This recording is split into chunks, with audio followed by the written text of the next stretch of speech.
मान्य सदस्यहरू, सङ्घीय संसदको दुवै सदनको संयुक्त बैठकको कारबाही प्रारम्भ हुन्छ।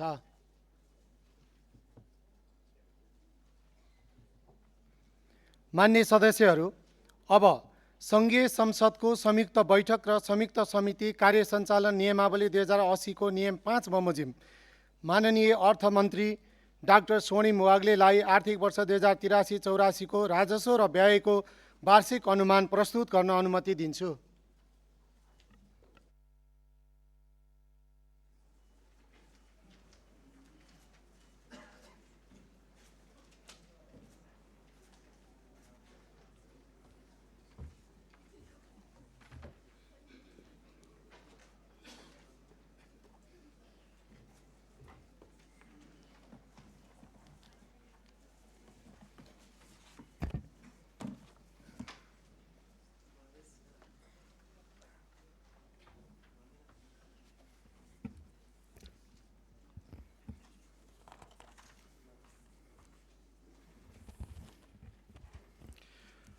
प्रतिनिधि सभाका सम्माननीय सभामुख महोदय, राष्ट्रिय सभाका सम्माननीय अध्यक्ष महोदय, आधुनिक नेपालका प्रथम अर्थमन्त्री श्री सुवर्ण शमशेरबाट करिब 75 वर्ष अघि प्रारम्भ भएको मुलुकको आय र व्यय विवरण पेश गर्ने प्रणालीलाई निरन्तरता दिँदै यो सम्मानित सदनमा उभिँदा गौरवान्वित छु।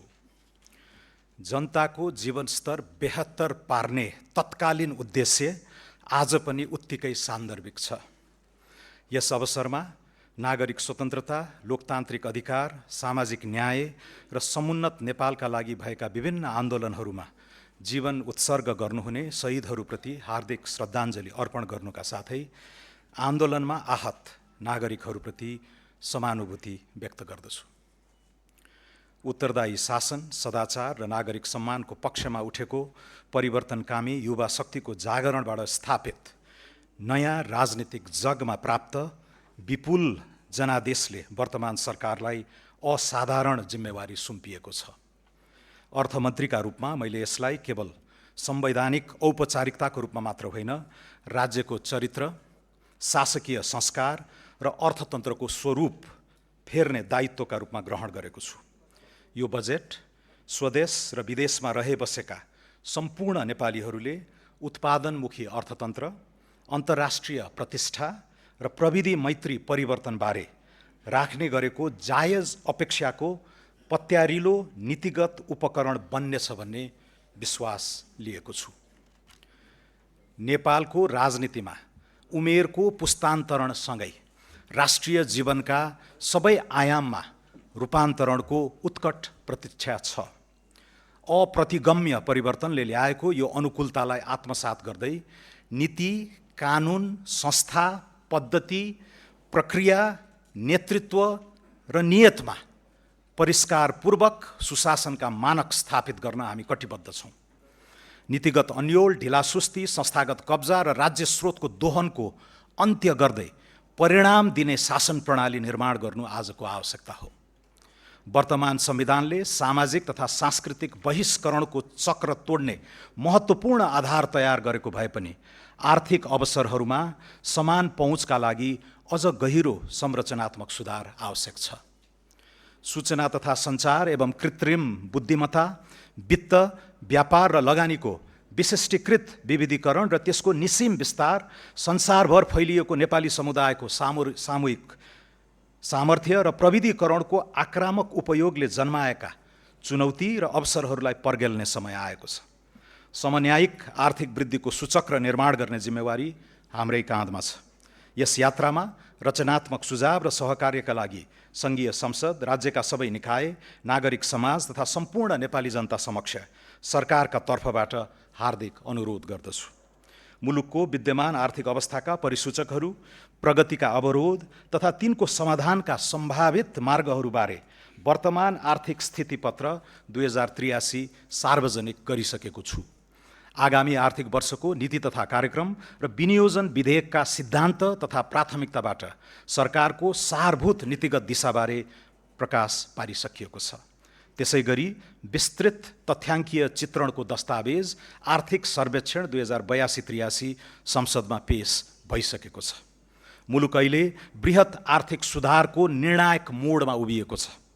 राजनीतिक अस्थिरताको दुष्चक्र समाप्त भएको छ। अधिकांश समष्टिगत आर्थिक परिसूचक सुधारोन्मुख छन्।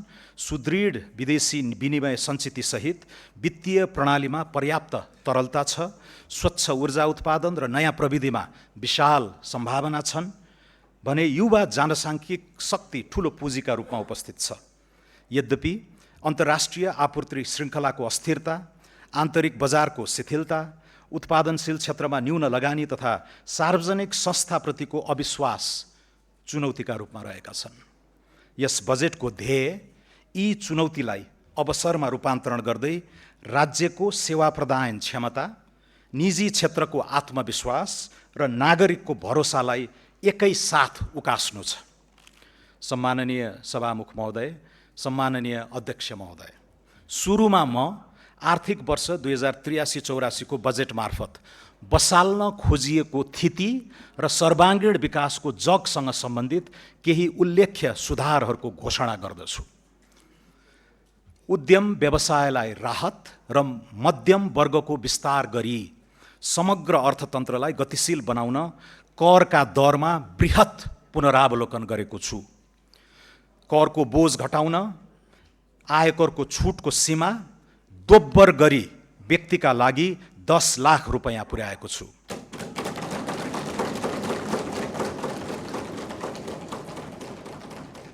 व्यक्तिगत आयकरको अधिकतम दरलाई 10% बिन्दुले घटाएको छु।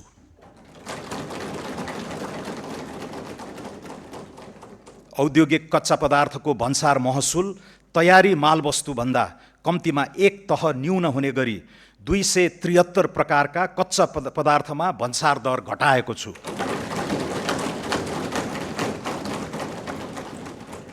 विद्यमान 11 तहको भन्सार दरलाई 7 तहमा सीमित गरेको छु। हाल 360 वस्तुमा लागि आएको अन्तशुल्क खारेज गरेको छु।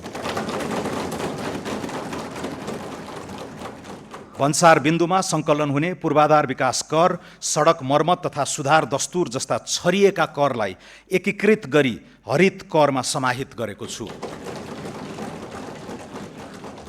प्राकृतिक व्यक्तिको मृत्यु पश्चातको अस्वैच्छिक निसर्ग एवं निकायमा भएको स्वामित्व परिवर्तनको कारणले नियन्त्रित निकायमा हुने स्वामित्व परिवर्तनमा आयकर ऐन 2058 को दफा 57 आकर्षित नहुने व्यवस्था गरेको छु। सूचीकृत कम्पनीका धितोपत्र बिक्री गर्दा लाग्दै आएको पुँजीगत लाभ कर अन्तिम हुने व्यवस्था गरेको छु। डिजिटल भुक्तानीको माध्यमबाट उपभोक्ताले गर्ने खरिदमा बिजक जारी हुँदाकै समयमा मूल्य अभिवृद्धि करको 10% छुट पाउने व्यवस्था कार्यान्वयन गर्नेछौँ। मूल्य अभिवृद्धि कर फिर्ता गर्ने प्रणाली स्वचालित बनाउनेछौँ।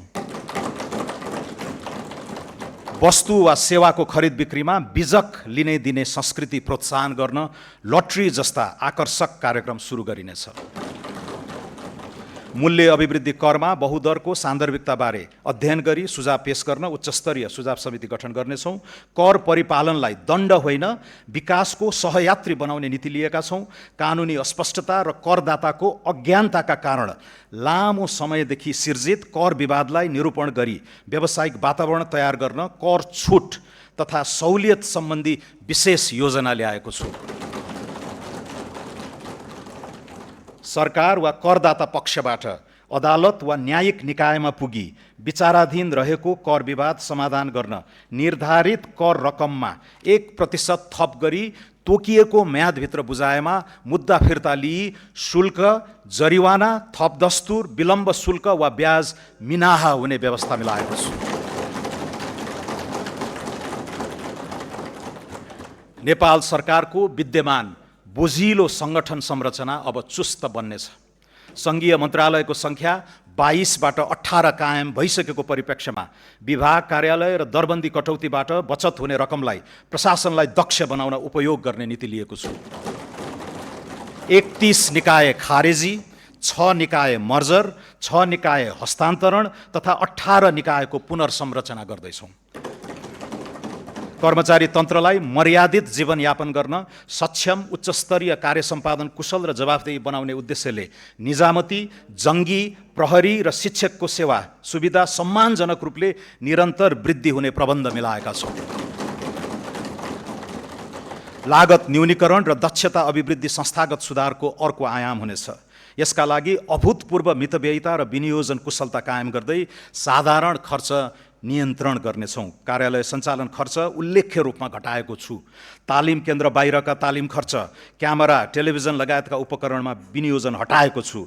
विभिन्न कोष खडा गरी सुविधा दिने प्रचलन बन्द गर्नेछौँ। सम्बन्धित संस्थानका पदाधिकारी र कर्मचारीलाई सो संस्थानबाट उत्पादित वस्तु तथा सेवा खरिदमा प्रदान गरिएका छुट हटाएको छु। गाभिएका र खारेज भएका निकायको दरबन्दी मिलान र दायित्व व्यवस्थापन सम्बन्धी कार्य सम्पन्न नभएसम्मका लागि उक्त निकायलाई छुट्याएको रकम रोक्का गरेको छु। यी कदमबाट करिब 20 अर्ब बचत हुने प्रारम्भिक अनुमान छ। लगानी प्रवर्धन, आर्थिक सुधार र सहज सेवा प्रवाहको समुचित नीतिगत तथा कानुनी प्रबन्ध गरिनेछ। यसका लागि दर्जनौं ऐन, नियम, कार्यविधि र निर्देशिकाको निर्माण, प्रतिस्थापन वा परिमार्जन गर्नेछौँ। यसअघि नै घोषणा गरिएका 15वटा कानुन तुरुन्त खारेज गर्न केही नेपाल ऐन संशोधन विधेयक संसदमा प्रस्तुत गर्नेछौँ। कम्पनी कानुनमा संशोधन गरी स्वार्थको द्वन्द्व र विवरण खुलासा लगायतका विषयमा स्पष्टता कायम गर्दै कम्पनी खारेजी प्रक्रियालाई सहज बनाउनेछौँ। थप मुलुकसँग विदेशी लगानी संरक्षण र दोहोरो कर मुक्ति सम्झौता गर्नेछौँ। दामासाही सम्बन्धी ऐन 2063 मा संशोधन गरी उपभोक्ता, लघु, साना तथा मझौला उद्योगका समेत वित्तीय समस्या समाधान गर्नेछौँ। लगानी प्रवर्धनका लागि सीमित दायित्वको साझेदारी कानुन तर्जुमा गर्नेछौँ, जसबाट एन्जल इन्भेस्टमेन्टलाई भेन्चर क्यापिटल तथा प्राइभेट इक्विटी फन्डमा लगानी गर्न प्रोत्साहन हुनेछ। नेपाली नागरिकले विदेशमा लगानी गर्न पाउने व्यवस्थालाई सहज बनाउनेछौँ। औद्योगिक व्यवसाय ऐन संशोधन गरी उद्योगको क्षमता वृद्धि, स्वामित्व परिवर्तन, पुँजी वृद्धि लगायतका विषयमा उद्योग विभागलाई जानकारी मात्र गराए पुग्ने व्यवस्था गर्नेछौँ। विदेशी लगानी तथा प्रविधि हस्तान्तरण ऐनमा संशोधन गरी लगानी फिर्ताका लागि नेपाल राष्ट्र बैङ्कको पूर्व स्वीकृति लिनु नपर्ने र जानकारी दिए पुग्ने व्यवस्था गर्नेछौँ। वैदेशिक लगानीको दायराभित्र कन्भर्टेबल उपकरणहरू, परियोजना आबद्ध फन्डिङ लगायत अन्य हाइब्रिड उपकरणलाई समेट्नेछौँ। वैदेशिक लगानीको स्वचालित स्वीकृति प्रक्रियामा पूर्व स्वीकृतिको व्यवस्था हटाउनेछौँ। विदेशमा सेवा शुल्क, भुक्तानी, रोयल्टी र प्रविधि बापतको रकम पठाउने प्रक्रिया सरल बनाउनेछौँ। उधारो असुली सम्बन्धी कानुन व्यवस्था गर्नेछौँ।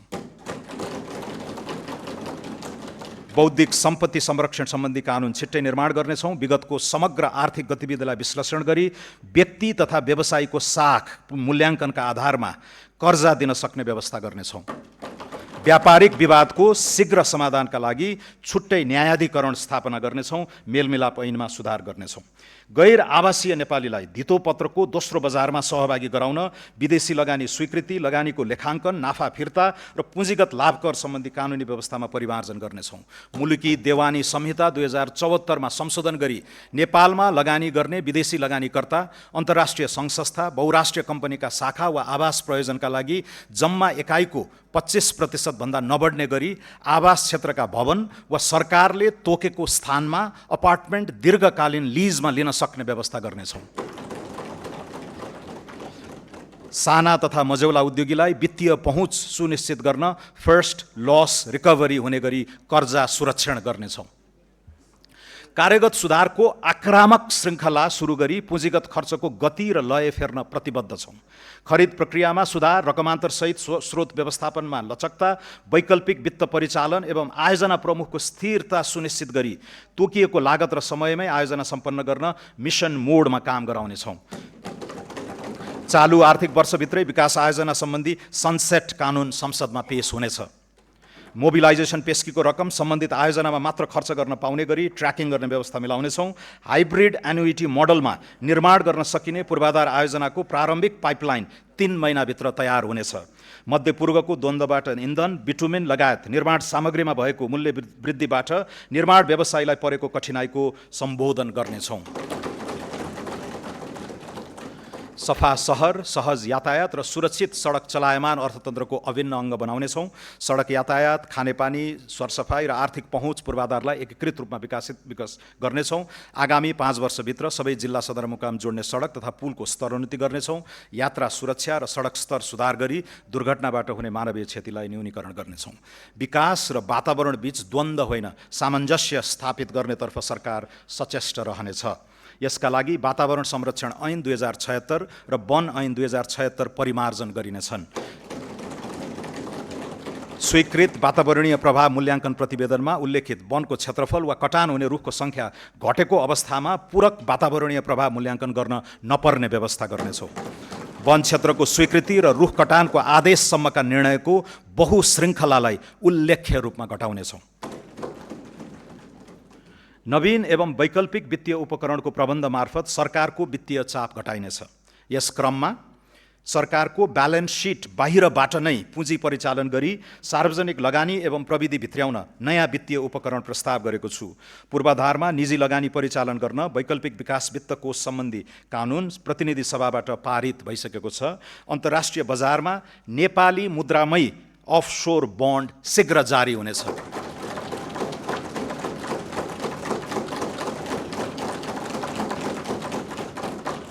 स्वच्छ ऊर्जा बन्ड र डायस्पोरा बन्ड जारी गर्ने र उपलब्ध जलवायु कोषको अधिकतम उपयोग गर्ने नीति लिएको छु। हाल वैदेशिक मुद्राको सुविधाजनक सञ्चिति रहेको अवस्थामा केही प्रतिशत रकम सोभरेन वेल्थ फन्डका रूपमा परिचालन गर्ने नीति लिएका छौँ। कम्तीमा 3 महिनाको इन्धन भण्डारण, एआई फ्याक्ट्री लगायतका रणनीतिक महत्त्वका आयोजनामा लगानी गर्न मातृभूमि कोष स्थापना गर्नेछौँ।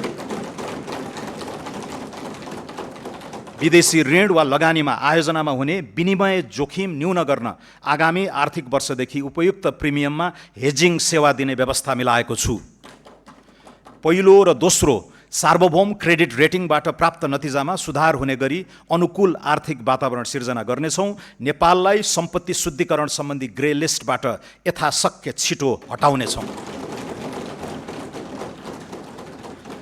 सार्वजनिक संस्थानलाई बलियो बनाउन केहीमा पुँजी वृद्धि र अन्यमा सरकारी सेयर विनिवेश गर्ने प्रबन्ध गरेको छु। राष्ट्रिय वाणिज्य बैङ्कमा नेपाल सरकारको पुँजी वृद्धि गर्ने प्रस्ताव गरेको छु। नेपाल वायु सेवा निगमलाई कम्पनीमा रूपान्तरण गरी व्यवस्थापन सुधार तथा रणनीतिक साझेदारीको उपयुक्त विधि पहिचान गर्नेछौँ। राष्ट्रिय जीवन बिमा कम्पनी र विशाल बजार कम्पनीको सेयर सर्वसाधारणमा निष्कासन गर्नेछौँ। जलविद्युत लगानी तथा विकास कम्पनी लिमिटेडलाई उद्देश्य मिल्ने वित्तीय संस्थासँग गाभी पूर्वाधार क्षेत्रको विशिष्टीकृत निकाय बनाउनेछौँ। गोरखकाली रबर उद्योग लगायत 7 वटा सार्वजनिक संस्थानको सम्पत्ति तथा दायित्व मूल्याङ्कन DDA गरी निजी सार्वजनिक साझेदारी मोडलमा लगानी व्यवस्थापनको काम आगामी वर्षभित्रै सम्पन्न गर्नेछौँ। सूचना प्रविधि पूर्वाधारको विस्तारमा सरकारको अर्जुन दृष्टि रहनेछ। नेपाल टेलिकममा सङ्घीय सरकारको 66% सेयर कायम राखी बाँकी सेयर पुस मसान्तभित्र जनस्तरमा बिक्री गर्ने र प्राप्त रकम नेपाललाई टेक हब बनाउन उपयोग गर्नेछौँ। सूचना प्रविधि सेवा क्षेत्र विस्तारका लागि विदेशमा लगानी खुला गर्ने प्रबन्ध गरेको छु। नेपालमा बसेर विदेशी रोजगारदाताका लागि काम गर्न पाउने तथा रिमोट वर्कलाई आकर्षित गर्न स्पष्ट कानुनी प्रबन्ध मिलाउनेछौँ। सरकारी निकायमा प्रयोग हुने सूचना प्रविधि सफ्टवेयरको खरिद एकै निकायबाट गर्ने व्यवस्था मिलाउनेछौँ। डिजिटल सार्वजनिक पूर्वाधार विकासमा लगानी वृद्धि गर्नेछौँ। नेपाल राष्ट्र बैङ्कको सुपरिवेक्षणमा फिनटेक मार्केट प्लेस स्थापना गर्नेछौँ। नागरिक एपमा दर्जनौं सरकारी सेवाहरू आबद्ध हुनेछन्। नेपाललाई एआई आर्टिफिसियल इन्टेलिजेन्सको युगमा आत्मविश्वासका साथ प्रवेश गराउन विशेष पहल सुरु गरेका छौँ। काठमाडौँको सिउचाटारमा देशकै पहिलो सार्वभौम एआई कम्प्युट केन्द्र स्थापना गर्नेछौँ। हजारौं एआई प्रोसेसिङ युनिट खरिद गरी एआई उद्यमी र स्टार्टअपलाई सहुलियतपूर्ण कम्प्युट क्षमता उपलब्ध गराउनेछौँ। स्वच्छ जलविद्युत ऊर्जालाई उच्च मूल्यको एआई कम्प्युट सेवामा रूपान्तरण गर्ने प्रस्ताव गरेको छु। नेपालको विद्यमान अपार ऊर्जा शक्तिलाई कृत्रिम बुद्धिमत्ताको विकासमा प्रयोग गरी सिपयुक्त रोजगारी, डिजिटल निर्यात र एआईमा आधारित आर्थिक रूपान्तरणको जग निर्माण हुने विश्वास गरेको छु। आगामी आर्थिक वर्ष एआईको क्षेत्रमा अन्तर्राष्ट्रिय ख्याति बनाइरहेका कम्तीमा 15 जना नेपाली शोधकर्तालाई प्रतिष्ठित फेलोशिप प्रदान गरी नेपाल फर्केर योगदान गर्न आमन्त्रित गर्दछु।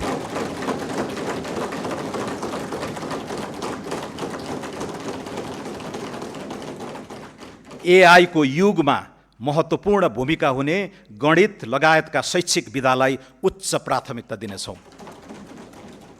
लामो समयदेखि थाँतिरहेको नेपाल विद्युत प्राधिकरणको पुनःसंरचना सम्पन्न गरिनेछ। नेपाल विद्युत प्राधिकरणलाई विद्युत उत्पादन, प्रसारण र वितरण तथा व्यापारका लागि 3 छुट्टा छुट्टै कम्पनीमा विभाजन गर्नेछौँ। विद्युत खरिद सम्झौता भएका तर निर्माण सुरु नगरेका आयोजनाको अनुमति पत्र खारेज गरी टेक और पे विधिमा नयाँ पिपिए गर्ने प्रबन्ध गर्नेछौँ। 10 मेगावाट भन्दा कम क्षमताका विद्युत आयोजनाको तत्काल पिपिए गर्नेछौँ। सुक्खा याममा घटाघटमा विद्युत खरिद दर निर्धारण गरी खरिद सम्झौता गर्ने व्यवस्था मिलाउनेछौँ। निजी क्षेत्रलाई अन्तर्राष्ट्रिय बजारमा विद्युत व्यापार गर्न पाउने व्यवस्था मिलाउनेछौँ। प्रसारण लाइन बनाउने र विलिङ चार्ज लिई विद्युत व्यापार गर्न सक्ने कानुनी व्यवस्था समेत मिलाउनेछौँ। जलविद्युत आयोजनाको अनुमति अवधिपछि आयोजनाको स्वामित्व नेपाल सरकारमा हस्तान्तरण हुँदा वनको जग्गा भोगाधिकार र रुख कटान बापतको शुल्क समायोजन गर्ने व्यवस्था मिलाउनेछौँ। ठुला तथा जलाशययुक्त आयोजनाको विकासका लागि निजी क्षेत्रलाई प्रोत्साहित गर्न प्रवर्धकले 100% रकम जलाशययुक्त आयोजनामा लगानी गर्ने सुनिश्चित गरेमा पहिलो वर्ष नै 40% सेयर सर्वसाधारणलाई बिक्री गर्न दिने नीति लिनेछौँ। सम्माननीय सभामुख महोदय, सम्माननीय अध्यक्ष महोदय, आर्थिक वृद्धिको उत्तम सम्भावना भएका ग्रामीण एवं शहरोन्मुख क्षेत्रको चतुर्दिक प्रादेशिक विकासमा लगानी बढाउनेछौँ। यस्ता क्षेत्रलाई ग्रोथ पोल र क्वाडका रूपमा विकसित गर्न नीतिगत र भौतिक पूर्वाधारको एकीकृत योजना कार्यान्वयन गर्नेछौँ। सुनकोशी मरिन डाइभर्जनबाट सिञ्चित हुने 1,22,000 हेक्टर कमान्ड क्षेत्रलाई आधार बनाउँदै हुलाकी र पूर्व पश्चिम राजमार्ग विस्तारका बाँकी काम सम्पन्न गरी कृषि र उद्योग क्षेत्रको मध्य मधेस चतुर्भुज क्वाड्राङ्गल बनाइनेछ। मध्य पहाडी, पुष्पलाल लोकमार्ग, कर्णाली राजमार्ग, भेरी कोरिडोर र रारादेखि जुम्ला हुँदै फोक्सुन्डोसम्मको कर्णाली चतुर्भुजमा जडीबुटी, जलविद्युत, पर्यटन र खानीजन्य क्रियाकलापले प्रश्रय पाउने व्यवस्था मिलाइनेछ। पूर्व पश्चिम राजमार्गको बुटवल नारायणघाट खण्ड र मुगलिन दमौली पोखरा खण्ड शीघ्र सम्पन्न गर्नेछौँ। सिद्धार्थ राजमार्गको अन्तर्राष्ट्रिय स्तरको रूपान्तरण सुरु गरी कालीगण्डकी सभ्यताको उद्गम क्षेत्रलाई तीर्थाटन र स्वच्छ उद्यम व्यवसाय केन्द्रित गण्डकी चतुर्भुज बनाउनेछौँ। त्रिवेणी धाम, देवघाट, रुरु क्षेत्र, कागबेनी, मुक्तिनाथ र दामोदर कुण्डलाई एकीकृत गर्दै शालिग्राम पथ विकास गर्नेछौँ। लुम्बिनी मुक्तिनाथ धार्मिक सांस्कृतिक मार्गमा आधारित निर्माण पथ प्रवर्धन गर्दै ध्यान, साधना, योग, बौद्ध वैदिक दर्शन तथा मनाङ, मुस्ताङ र म्याग्दीको हिमाली सांस्कृतिक अनुभवलाई एकीकृत गर्नेछौँ। मध्य पहाडी राजमार्गसँग ओलाङचुङगोला, किमाथाङका, तातोपानी, रसुवागढी, कोरला, हिल्सा जस्ता उत्तरी पर्या व्यापारिक गन्तव्यहरूसँग जोड्ने लक्ष्य राखेका छौँ। कोशी टप्पुदेखि कञ्चनजङ्घासम्मको क्षेत्रलाई समेटी जैविक विविधता संरक्षण र स्वच्छ ऊर्जा विकास केन्द्रित कोशी कोरिडोरको योजना अगाडि बढाउनेछौँ। रामा रोशन, खप्तड, बडीमालिका, शैलेश्वरी, उग्रतारा र मल्लिकार्जुन क्षेत्र समेटी सुदूरपश्चिममा विशिष्ट पर्यटकीय चतुर्दिक विकास अगाडि बढाउनेछौँ।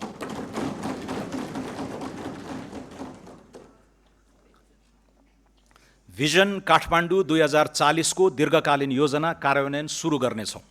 काठमाडौँ उपत्यकाको समग्र शहरी सेवा व्यवस्थापनका लागि अन्डरपास, फ्लाइओभर, इन्टरसेक्सन सुधार, नदी कोरिडोरको पूर्वाधार, पार्क निर्माण, फोहोर मैला व्यवस्थापन, युटिलिटी डक्ट, विद्युतीय तार भूमिगत गर्ने सहितको एकीकृत पूर्वाधार बनाउनेछौँ। प्रदेश र स्थानीय तहसँगको सहकार्यमा वित्तीय प्रोत्साहन सहित खुला क्षेत्रको संरक्षण र विस्तारका लागि विशेष पहल गर्नेछौँ। काठमाडौँ उपत्यकामा विद्युतीय सार्वजनिक बस सञ्चालन, चार्जिङ स्टेसन, ट्र्याकिङ प्रणाली, स्मार्ट बस पार्क, सुदृढ संस्थागत व्यवस्था सहितको स्मार्ट अर्बन मोबिलिटी कार्यक्रम छिट्टै सुरु हुनेछ। पोखरा उपत्यकामा पनि सार्वजनिक बसलाई विद्युतीय बसले प्रतिस्थापन गर्न ई मोबिलिटी सेवा सुरुवात गर्नेछौँ। भिजिट नेपाल वर्ष 2085 र नेपाल आरोग्य वर्ष 2027 सफल बनाउन सघन तयारी गर्नेछौँ।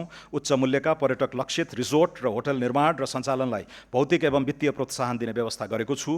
पर्यटन गतिविधिहरूलाई आरोग्य पर्यटनको मूल विषयवस्तुमा ब्रान्डिङ गरी पर्यटकका स्रोत मुलुकहरूमा विविधीकरण गरिनेछ। नेपाललाई युरोपियन युनियनको एयर सेफ्टी लिस्टबाट बाहिर निकाल्न आगामी पुसभित्र नागरिक उड्डयन प्राधिकरणको पुनः संरचना गरी नियामक र सञ्चालकको पृथक भूमिका स्थापित गर्नेछौँ।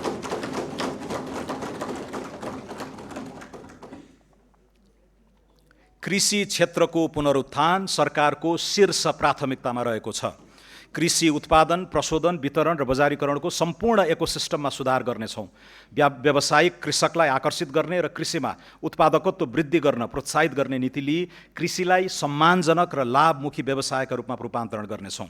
न्यूनतम 2 करोडसम्म कृषि तथा पशुजन्य उत्पादनका लागि प्रारम्भिक पुँजी लगानी गर्ने कृषकलाई सरकारले 40% प्रोत्साहन अनुदान उपलब्ध गराउने पाइलट कार्यक्रमको तयारी गरेको छु।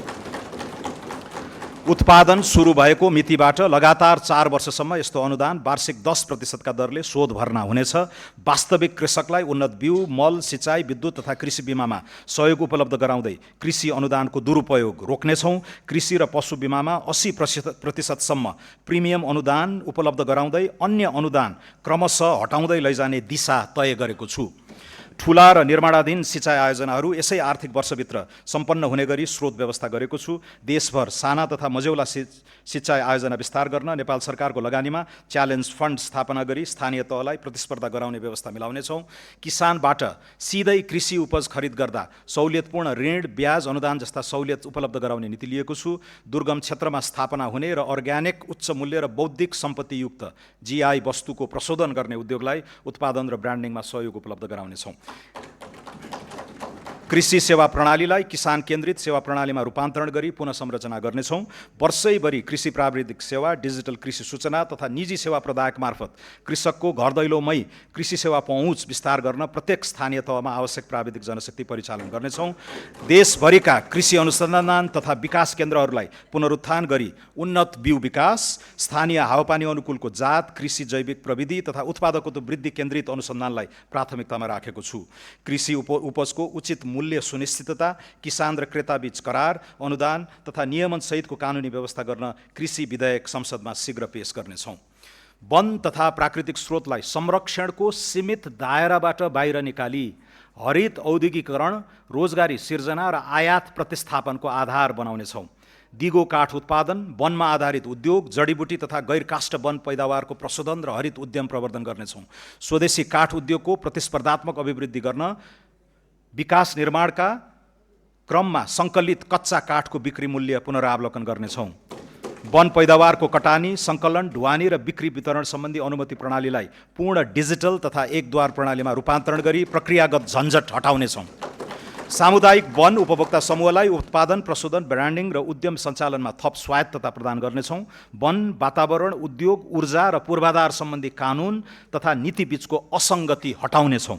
वन क्षेत्रको कार्बन स्टक, इकोसिस्टम सेवा तथा प्राकृतिक पुँजीको आर्थिक मूल्याङ्कन गरी बजेट तथा योजना प्रणालीमा समावेश गर्नेछौँ। लगानी एक्सप्रेसको अवधारणा कार्यान्वयन गर्न आगामी 3 महिनाभित्र स्वचालित रूट प्रणाली लागू गर्नेछौँ।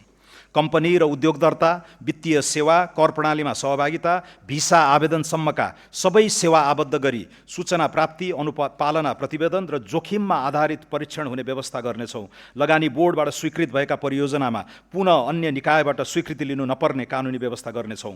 स्वीकृत परियोजनाको लगानी सम्बद्ध अध्ययन अनुसन्धानका लागि लगानी भिसा उपलब्ध गराउनेछौँ। सेयर हस्तान्तरण, कर चुक्ता, सम्पत्ति मूल्याङ्कन, ऋण भुक्तानी, लाभांश वितरण र लिक्विडेसन प्रक्रियालाई सरल बनाई लगानी र मुनाफा फिर्ता सहज बनाउनेछौँ। उद्योग र औद्योगिक नवप्रवर्तनमा सरकार दत्तचित्त रहनेछ। गुणस्तरीय औद्योगिक पूर्वाधार विस्तार गर्ने नीति अनुरूप मोतीपुर र मयूर धाप जस्ता औद्योगिक क्षेत्र निजी क्षेत्रले निर्माण र सञ्चालन गर्नेछन्। 5 खाल विशेष आर्थिक क्षेत्रमा महिला उद्यमीलाई प्राथमिकता दिनेछौँ।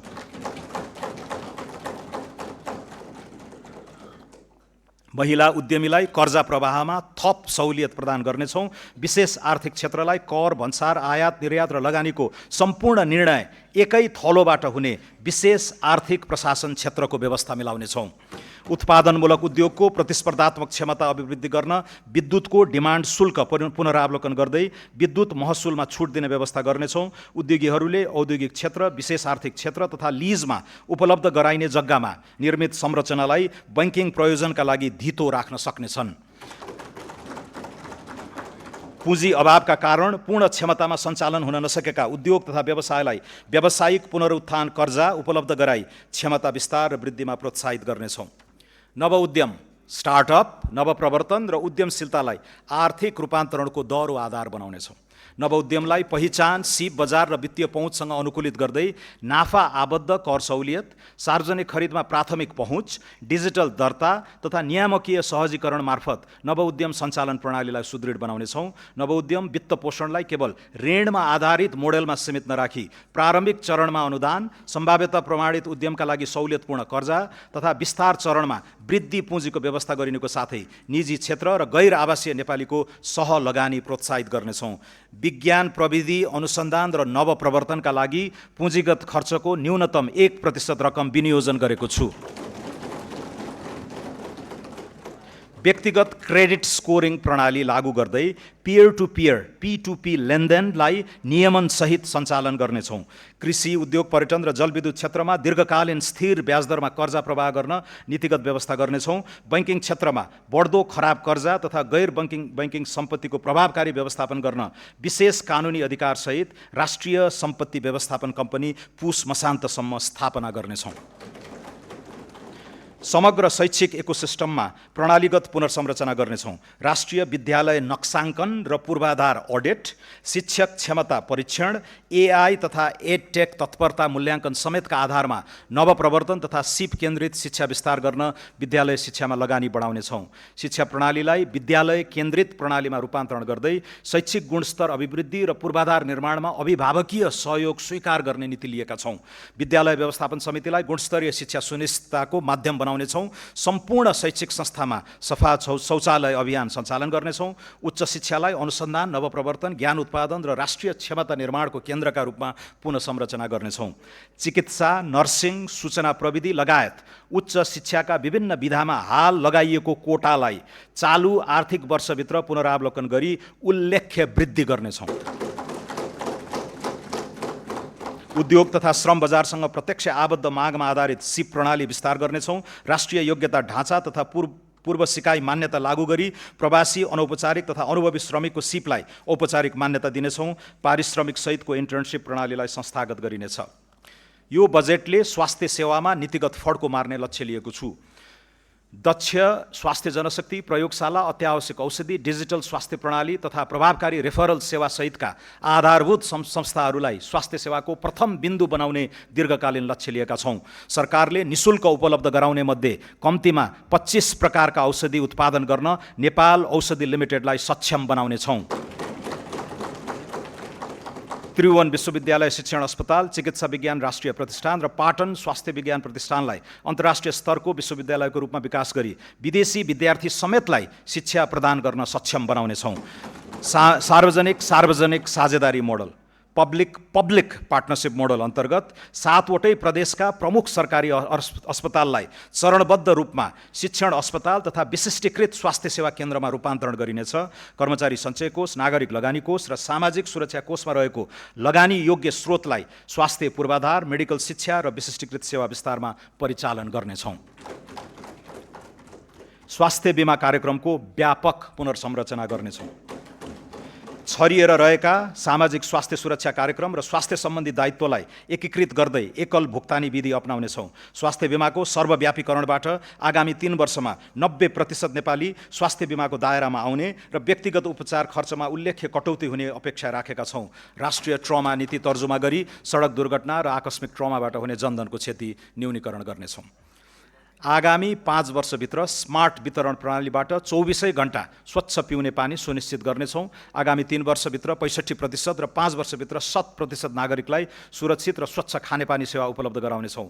खानेपानी आपूर्तिको गुणस्तर, शुल्क संरचना तथा सेवा दायित्व सुनिश्चित गर्न नियमन प्रणाली सुदृढ पार्नेछौँ। काठमाडौँ उपत्यकामा दिगो खानेपानी सेवा सुनिश्चितताको लागि विद्यमान महसुल संरचनाको पुनरावलोकन गर्नेछौँ।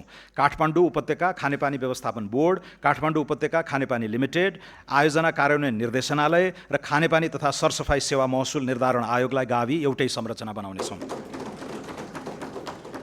सामाजिक सुरक्षा प्रणालीलाई थप न्यायोचित र लक्षित बनाउनेछौँ। आर्थिक रूपमा सक्षम नागरिकलाई सामाजिक सुरक्षा भत्ता स्वैच्छिक रूपमा त्याग्न सक्नेले छोडौँ, नसक्नेलाई जोडौँ भन्ने राष्ट्रिय अभियान सञ्चालन गर्नेछौँ।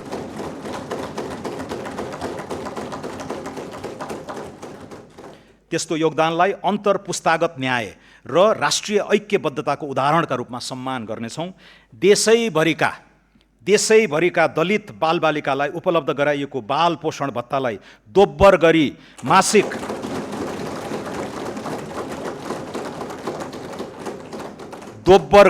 मासिक 1000 रुपैयाँ बनाएको छु।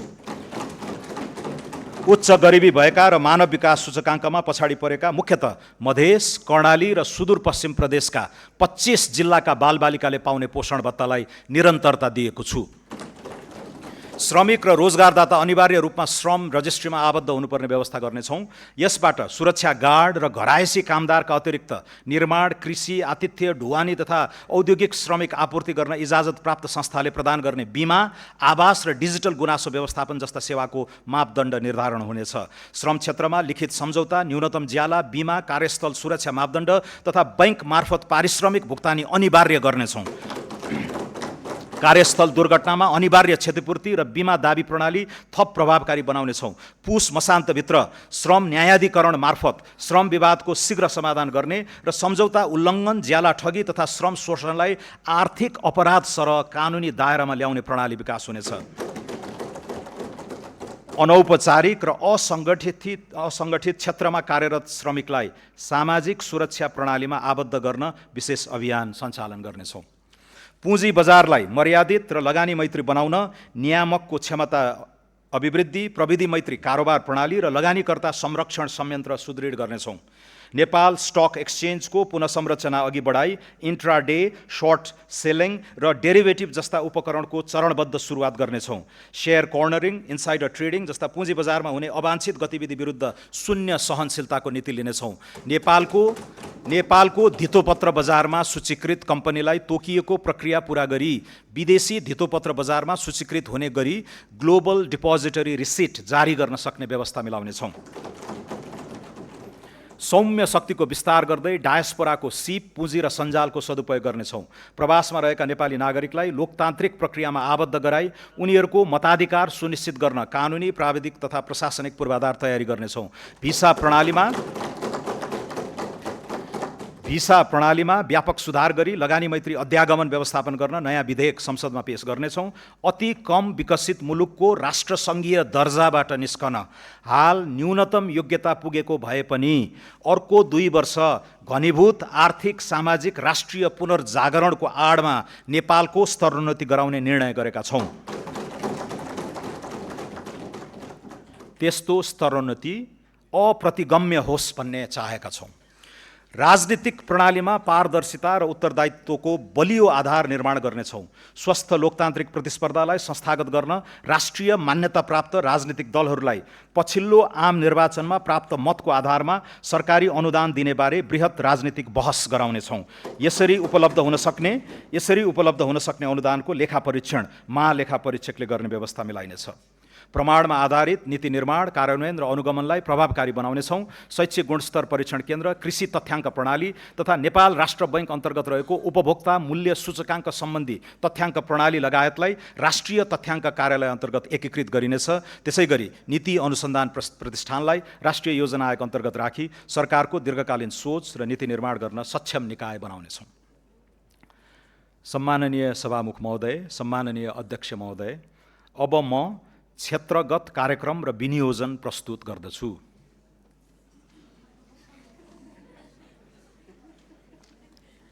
सडक।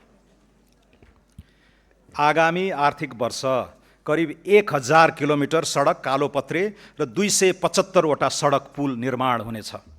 1028 किलोमिटर लामो पूर्व पश्चिम राजमार्गलाई 4 लेनमा स्तरोन्नति गर्ने कार्य 5 वर्षभित्र सम्पन्न गर्नेछौँ। यसै वर्ष यसै वर्ष कमला कञ्चनपुर र नारायणगढ बुटवल सडक खण्ड स्तरोन्नति कार्य सम्पन्न हुनेछ।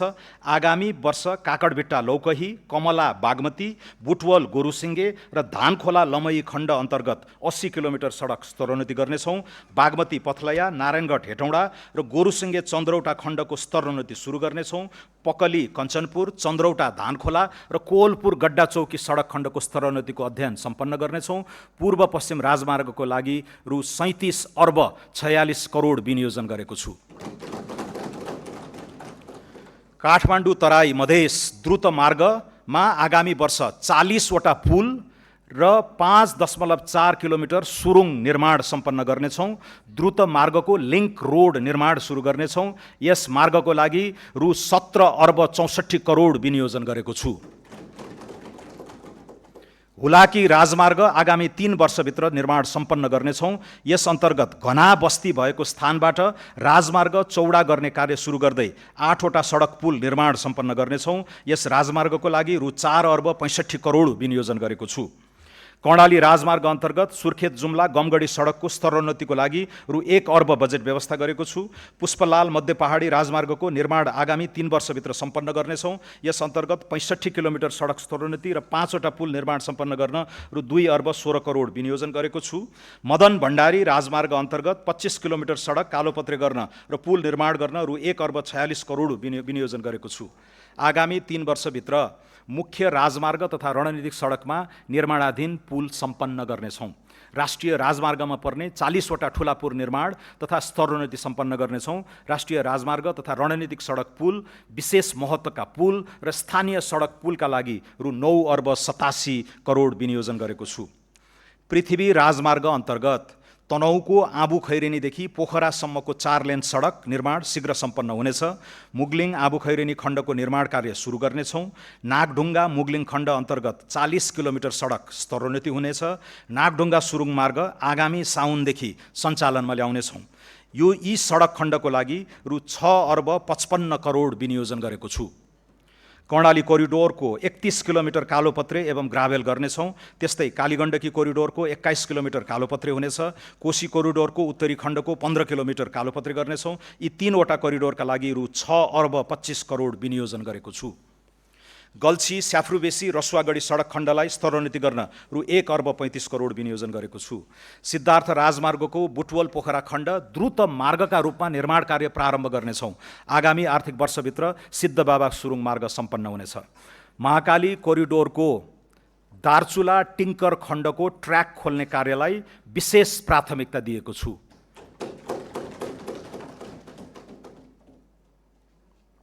मेची अरुण तमोर भेरी सेती कोरिडोर र खुटिया दिपायल सडकको स्तरोन्नति कार्यलाई तीव्रता दिइनेछ। काठमाडौँ चक्रपथ विस्तार अन्तर्गत कलङ्की वसुन्धरा खण्ड विस्तार कार्य सुरु गर्नेछौँ। वसुन्धरा चाबैल कोटेश्वर खण्डको डिजाइन सम्पन्न गर्नेछौँ। टोखा छहरे सुरुङ मार्गको विस्तृत सम्भाव्यता अध्ययन गर्नेछौँ। कर्णालीको जनजीवनलाई सहज गर्न जाजरकोटको मुलसामदेखि जुम्लाको टोप्ला सुरुङ मार्गको सम्भाव्यता अध्ययन गर्नेछौँ। खुरकोट चियाबारी, थानकोट चितलाङ, मजेमटार शक्तिखोर र चिसापानी बबई सुरुङ निर्माण सम्बन्धी अध्ययन गर्नेछौँ। प्रमुख सडक चोकमा ट्राफिक सङ्केत, चोक सुधार, सडक रेखाङ्कन, क्र्यास ब्यारियर र डिभाइडर जडान तथा मर्मतलाई निरन्तरता दिई सडक सुरक्षाका लागि रु 2 अर्ब 46 करोड विनियोजन गरेको छु। बर्दिवासदेखि काठमाडौँ तराई मधेस द्रुत मार्ग प्रस्थान बिन्दुसम्मको रेल मार्ग निर्माण कार्य अगाडि बढाउनेछौँ।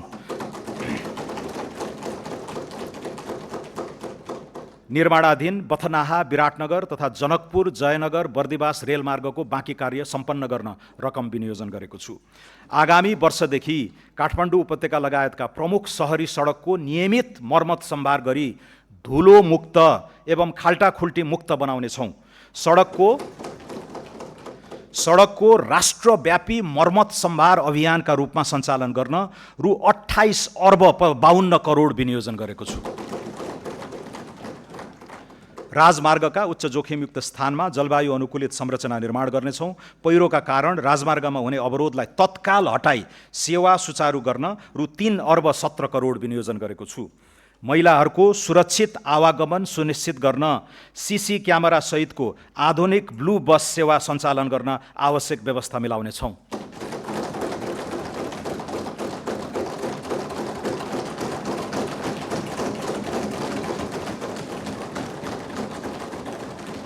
शहरी विकास मध्य पहाडी लोकमार्ग आसपासका 12 स्थानमा पहिचानयुक्त सहर निर्माण गर्न जग्गा विकास र पूर्वाधार निर्माण कार्यलाई निरन्तरता दिन रु 1,83 करोड विनियोजन गरेको छु।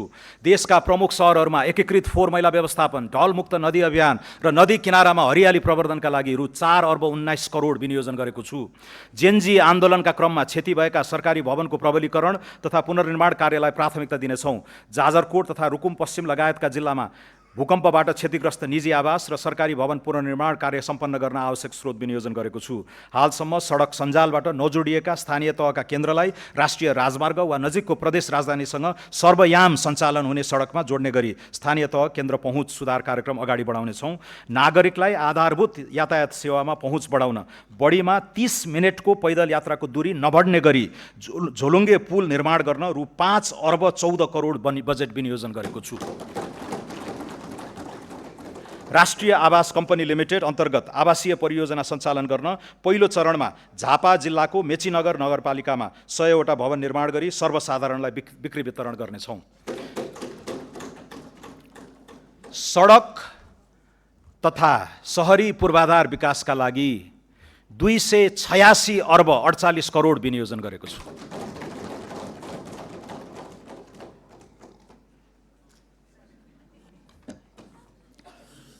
सम्माननीय सभामुख महोदय, सम्माननीय अध्यक्ष महोदय, खानेपानी तराई मधेसमा सुक्खा याममा हुने खानेपानीको चरम अभावलाई दिगो रूपमा समाधान गर्न समुदाय स्तरमा डिप बोरिङ सहितको खानेपानी प्रणालीको विकास गर्नेछौँ। आर्सेनिक मुक्त तराई अभियान सञ्चालन गर्नेछौँ। तराई मधेसमा अधुरा रहेका 280वटा खानेपानी आयोजना सम्पन्न गर्न रु 2,50 करोड विनियोजन गरेको छु। आगामी आर्थिक वर्ष याङ्री र लार्के खोलाबाट मेलम्चीमा पानी पथान्तरणका लागि अध्ययन सम्पन्न गर्नेछौँ। किर्तिपुर, मध्यपुर थिमी, जोरपाटी, पेप्सिकोला, नागार्जुन र महालक्ष्मी लगायतका स्थानमा पाइप सञ्जाल विस्तारको कार्य थालनी गर्नेछौँ। यस आयोजनाका लागि रु 7,26 करोड विनियोजन गरेको छु। सहरी क्षेत्रमा बिजुली, ढल तथा खानेपानी व्यवस्थापन एकीकृत रूपमा गर्नेछौँ। दमक, धरान, इटहरी, वीरगञ्ज र हेटौँडा लगायत प्रमुख सहर खानेपानी र ढल निर्माण तथा प्रशोधन कार्यक्रम सञ्चालन गर्न रु 2,34 करोड विनियोजन गरेको छु।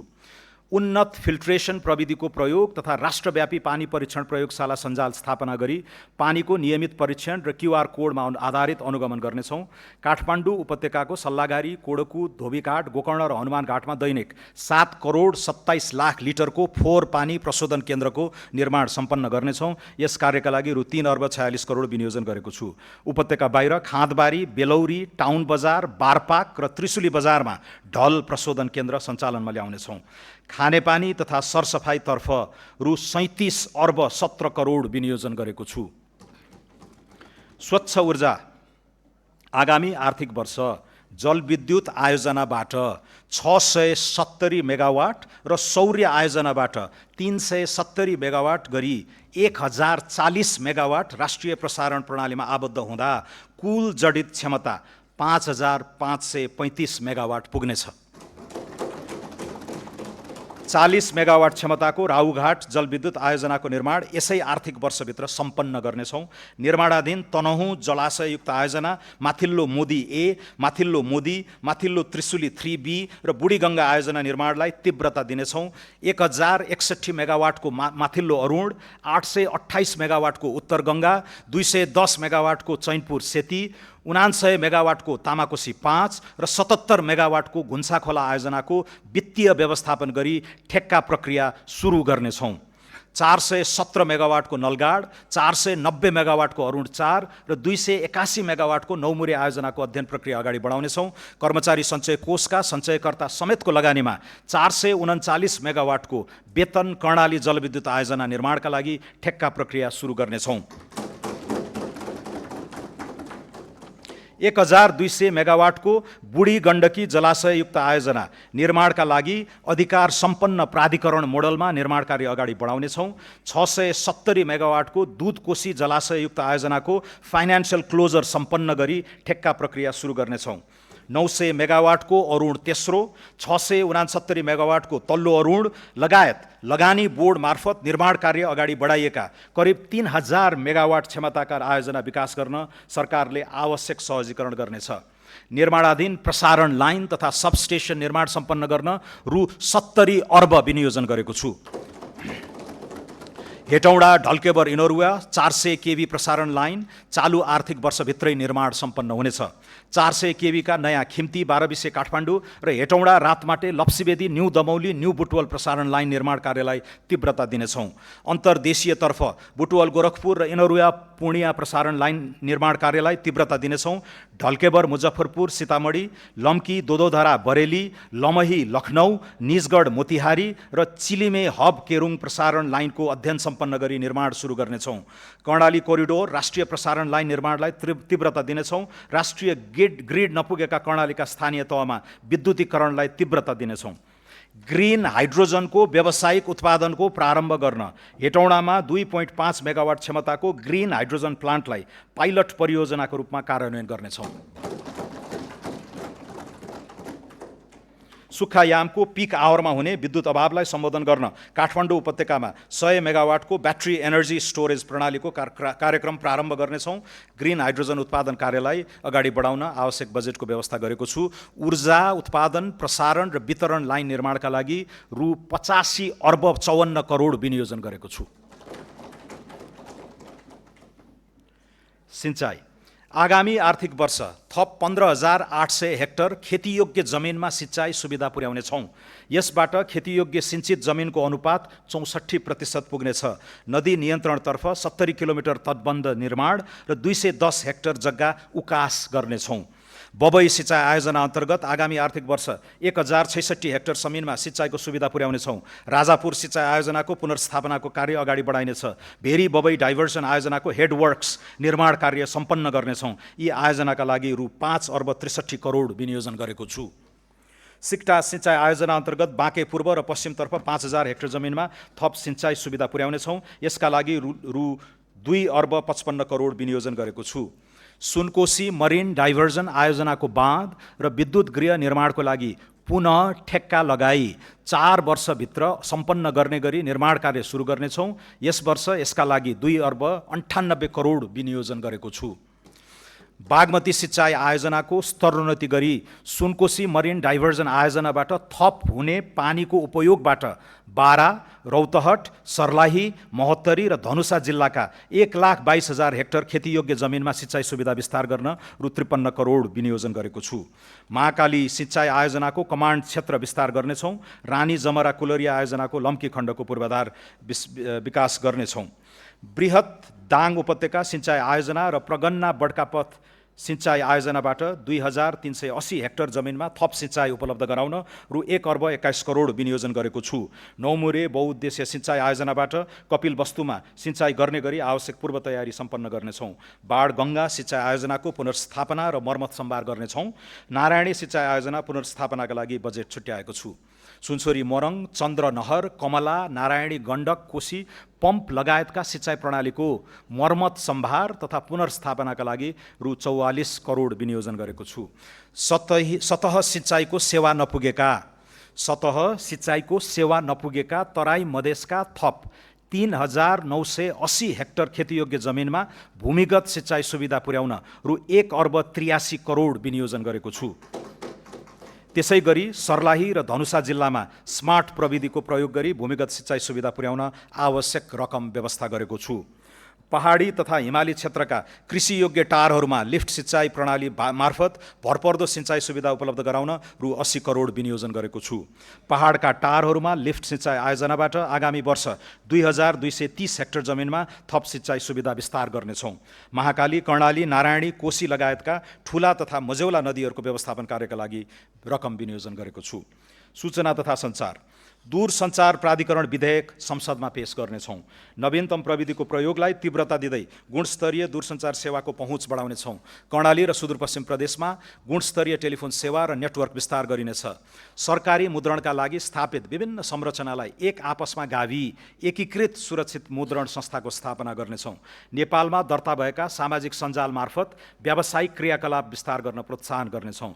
छापा तथा विद्युतीय सञ्चार माध्यमबाट हुने लोक कल्याणकारी विज्ञापनका लागि रु 33 करोड विनियोजन गरेको छु। सूचना तथा सञ्चार क्षेत्रका लागि रु 5 अर्ब 93 करोड विनियोजन गरेको छु। सम्माननीय सभामुख महोदय, सम्माननीय अध्यक्ष महोदय, खेलकुद खेल पूर्वाधारलाई युवा विकास र स्थानीय अर्थतन्त्रसँग जोड्दै आगामी 3 वर्षभित्र कम्तीमा 8,000 दर्शक क्षमताका 10 वटा फुटबल रङ्गशालालाई फ्लड लाइट सहितको स्तरोन्नति गर्नेछौँ।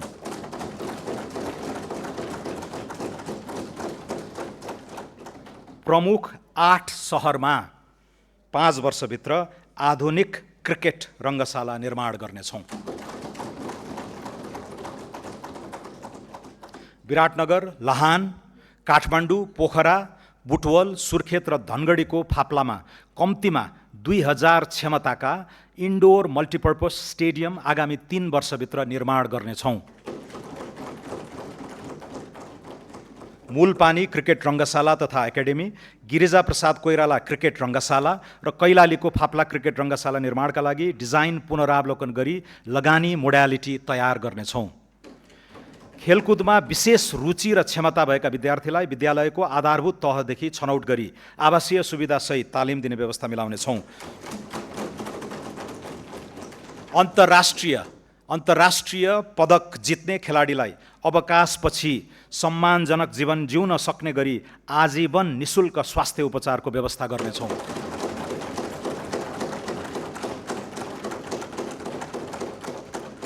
सुर्खेतमा 10औं राष्ट्रिय खेलकुद सम्पन्न गर्न र मध्य प्रदेशमा प्रस्तावित 11औं राष्ट्रिय खेलकुदको लागि आवश्यक पूर्वाधार निर्माण गर्न रकम छुट्याएको छु। खेलकुद क्षेत्रको लागि रु 4 अर्ब 3 करोड विनियोजन गरेको छु। गुणस्तरीय शिक्षा मुलुकभरका सामुदायिक विद्यालयहरूको पूर्वाधार आवश्यकताको म्यापिङ गर्नका लागि रु 1 अर्ब विनियोजन गरेको छु। सुदूरपश्चिम प्रदेशको गेटास्थित शहीद दशरथ चन्द स्वास्थ्य विज्ञान विश्वविद्यालयमा शैक्षिक सत्र 83-84 देखि MBBS लगायत चिकित्सा शिक्षाका 4 वटा विधामा कार्यक्रम सञ्चालन गर्नेछौँ। विद्यालय तहदेखि उच्च शिक्षासम्मका लक्षित विद्यार्थी छात्रवृत्तिका लागि रु 8 अर्ब 60 करोड विनियोजन गरेको छु। सङ्गीत, कला तथा साहित्य सम्बन्धी अध्ययनलाई देशैभर प्रवर्धन गर्नेछौँ। राजगुठी लगतमा दर्ता रहेको त्रिपुरेश्वर महादेव मन्दिर परिसरमा गुठी रिसर्च इन्स्टिट्युट एवं एथनो म्युजिकोलोजी सेन्टर स्थापनाका लागि रकम छुट्याएको छु। अन्तर्राष्ट्रिय स्तरका उच्च श्रेणीमा रहेका विश्वविद्यालयलाई नेपालमा क्याम्पस सञ्चालन गर्न नीतिगत व्यवस्था र प्रोत्साहन गर्नेछौँ। स्वदेशी र विदेशी प्राध्यापकहरूबीच प्राज्ञिक आदान प्रदान कार्यक्रम सुरु गर्नेछौँ। विश्वविद्यालयलाई शैक्षिक, प्रशासनिक तथा वित्तीय स्वायत्तता प्रदान गरी लागत साझेदारी मोडलमा सञ्चालन गर्न कानुनी प्रबन्ध मिलाउनेछौँ। वैदेशिक रोजगारीमा रहेका युवालाई खुला विश्वविद्यालय अन्तर्गत अध्ययनको अवसर प्रदान गर्नेछौँ। विभिन्न प्रदेशका सामुदायिक विद्यालयमा कक्षा 5 देखि कक्षा 8 सम्म अध्ययनरत विद्यार्थी तथा शिक्षक विद्यार्थी आदान प्रदान कार्यक्रम सञ्चालन गर्नेछौँ। मानव विकास सूचकाङ्कमा पछाडि परेका समुदायको आधारभूत शिक्षामा पहुँच सुनिश्चित गर्न आवासीय विद्यालय सञ्चालन गर्नेछौँ। यस कार्यक्रम चितवन जिल्लाको चेपाङ समुदायबाट सुरु गर्नेछौँ।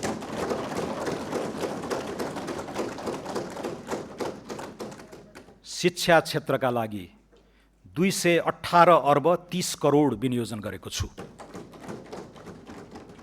स्वास्थ्य सबै नागरिकलाई गुणस्तरीय आधारभूत स्वास्थ्य सेवामा पहुँच तथा उपभोग सुनिश्चित गर्न स्वास्थ्य क्षेत्रमा 101 अर्ब 95 करोड विनियोजन गरेको छु। यसमध्ये स्वास्थ्य बिमा कार्यक्रममा 15 अर्ब बजेट विनियोजन गरेको छु। विपन्न नागरिक उपचार, आमा सुरक्षा कार्यक्रम, निशुल्क औषधि लगायत स्वास्थ्य सामाजिक सुरक्षाका कार्यक्रमका लागि रु 13 अर्ब 15 करोड विनियोजन गरेको छु। रोगको बदलिँदो प्रकृति र भार एवं लागत प्रभावकारिताका आधारमा आधारभूत स्वास्थ्य सेवाको प्याकेज परिमार्जन गर्नेछौँ। निर्माण सुरु भएका 336 आधारभूत अस्पताललाई आगामी 3 वर्षमा निर्माण सम्पन्न गर्नेछौँ। मानव विकास सूचकाङ्क कम भएका हरेक प्रदेशका एक स्थानीय तहको उपयुक्त स्थानमा आधारभूत अस्पताल निर्माण गर्ने र निर्माण सुरु नभएका अस्पतालहरूको हकमा वैज्ञानिक नक्साङ्कन पश्चात मात्र निर्माण गर्नेछौँ। आधारभूत अस्पताल सञ्चालन तथा पूर्वाधार निर्माणका लागि 5 अर्ब 90 करोड विनियोजन गरेको छु। स्वास्थ्य संस्था तथा सेवाको गुणस्तर मापन, प्रमाणीकरण र प्रत्यायनका लागि राष्ट्रिय स्वास्थ्य प्रत्यायन प्राधिकरण स्थापना गर्नेछौँ। कर्णाली र सुदूरपश्चिम लगायतका दुर्गम क्षेत्रमा टेलिमेडिसिन सेवा विस्तार तथा भिडियो कन्सल्टेसन मार्फत विशेषज्ञ स्वास्थ्य सेवा सुनिश्चित गर्नेछौँ। सङ्घीय विशिष्टीकृत अस्पतालमा जलन उपचार युनिटको स्थापना गर्नेछौँ। जलनको सघन उपचारको लागि वीर अस्पताल र कीर्तिपुर अस्पतालको क्षमता विकास गर्नेछौँ। मध्य प्रदेशमा मृगौला रोग उपचार केन्द्र र ट्रमा सेन्टर निर्माण सुरु गर्नेछौँ। बालबालिकामा हुने क्यान्सर रोगको सरकारी अस्पतालमा निशुल्क उपचार हुने व्यवस्था मिलाएको छु।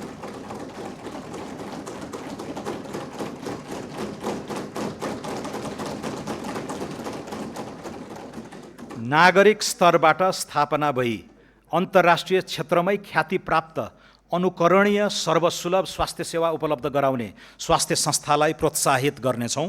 यस अन्तर्गत धुलीखेल सामुदायिक अस्पताल र काठमाडौँ इन्स्टिट्युट अफ चाइल्ड हेल्थको स्तरोन्नति गर्न बजेट विनियोजन गरेको छु। तिलगङ्गा आँखा प्रतिष्ठानलाई लेन्स उत्पादनमा प्रोत्साहित गर्न कर सहुलियत प्रदान गरेको छु।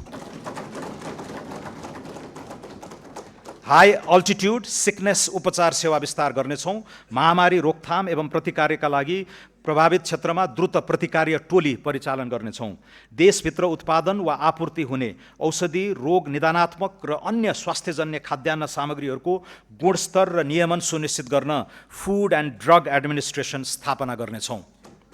सम्पूर्ण स्वास्थ्य संस्थाहरूमा रियल टाइम अनुगमनका लागि एक नागरिक एक डिजिटल प्रोफाइल प्रणाली कार्यान्वयनमा ल्याउनेछौँ। सामुदायिक, सहकारी र निजी क्षेत्रको सहकार्यमा सबै स्वास्थ्य संस्थामा सुलभ फार्मेसी सञ्चालन गर्नेछौँ। राष्ट्रिय औषधि प्रयोगशालाको स्तरोन्नति गर्नेछौँ। बीपी कोइराला मेमोरियल क्यान्सर अस्पतालमा पीईटी स्क्यान, साइक्लोट्रोन मेसिन खरिद तथा जडान गर्न पुँजीगत अनुदानका लागि रु 32 करोड विनियोजन गरेको छु। राष्ट्रिय आयुर्वेद पञ्चकर्म तथा योग सेवा केन्द्र बुढानीलकण्ठ, राष्ट्रिय आयुर्वेद अनुसन्धान तथा तालिम केन्द्र कीर्तिपुर र पोखरा स्थित प्राकृतिक तथा वैकल्पिक चिकित्सा सहितको आयुर्वेद अस्पताल सञ्चालनमा ल्याई आयुर्वेद तथा वैकल्पिक चिकित्सा क्षेत्रलाई स्वास्थ्य पर्यटनसँग जोड्नेछौँ। मध्य प्रदेश स्थित नारायणी अस्पताल, गजेन्द्र नारायण सिंह अस्पताल र राम राजा प्रसाद सिंह स्वास्थ्य विज्ञान प्रतिष्ठानको पूर्वाधार विकास कार्य अघि बढाउनेछौँ। कर्णाली प्रदेशका दुर्गम स्थानहरूमा एयर एम्बुलेन्स सेवा सुरु गर्नेछौँ। नर्सिङ कर्मचारीको रात्रि ड्युटी भत्ता दोब्बर गरेको छु।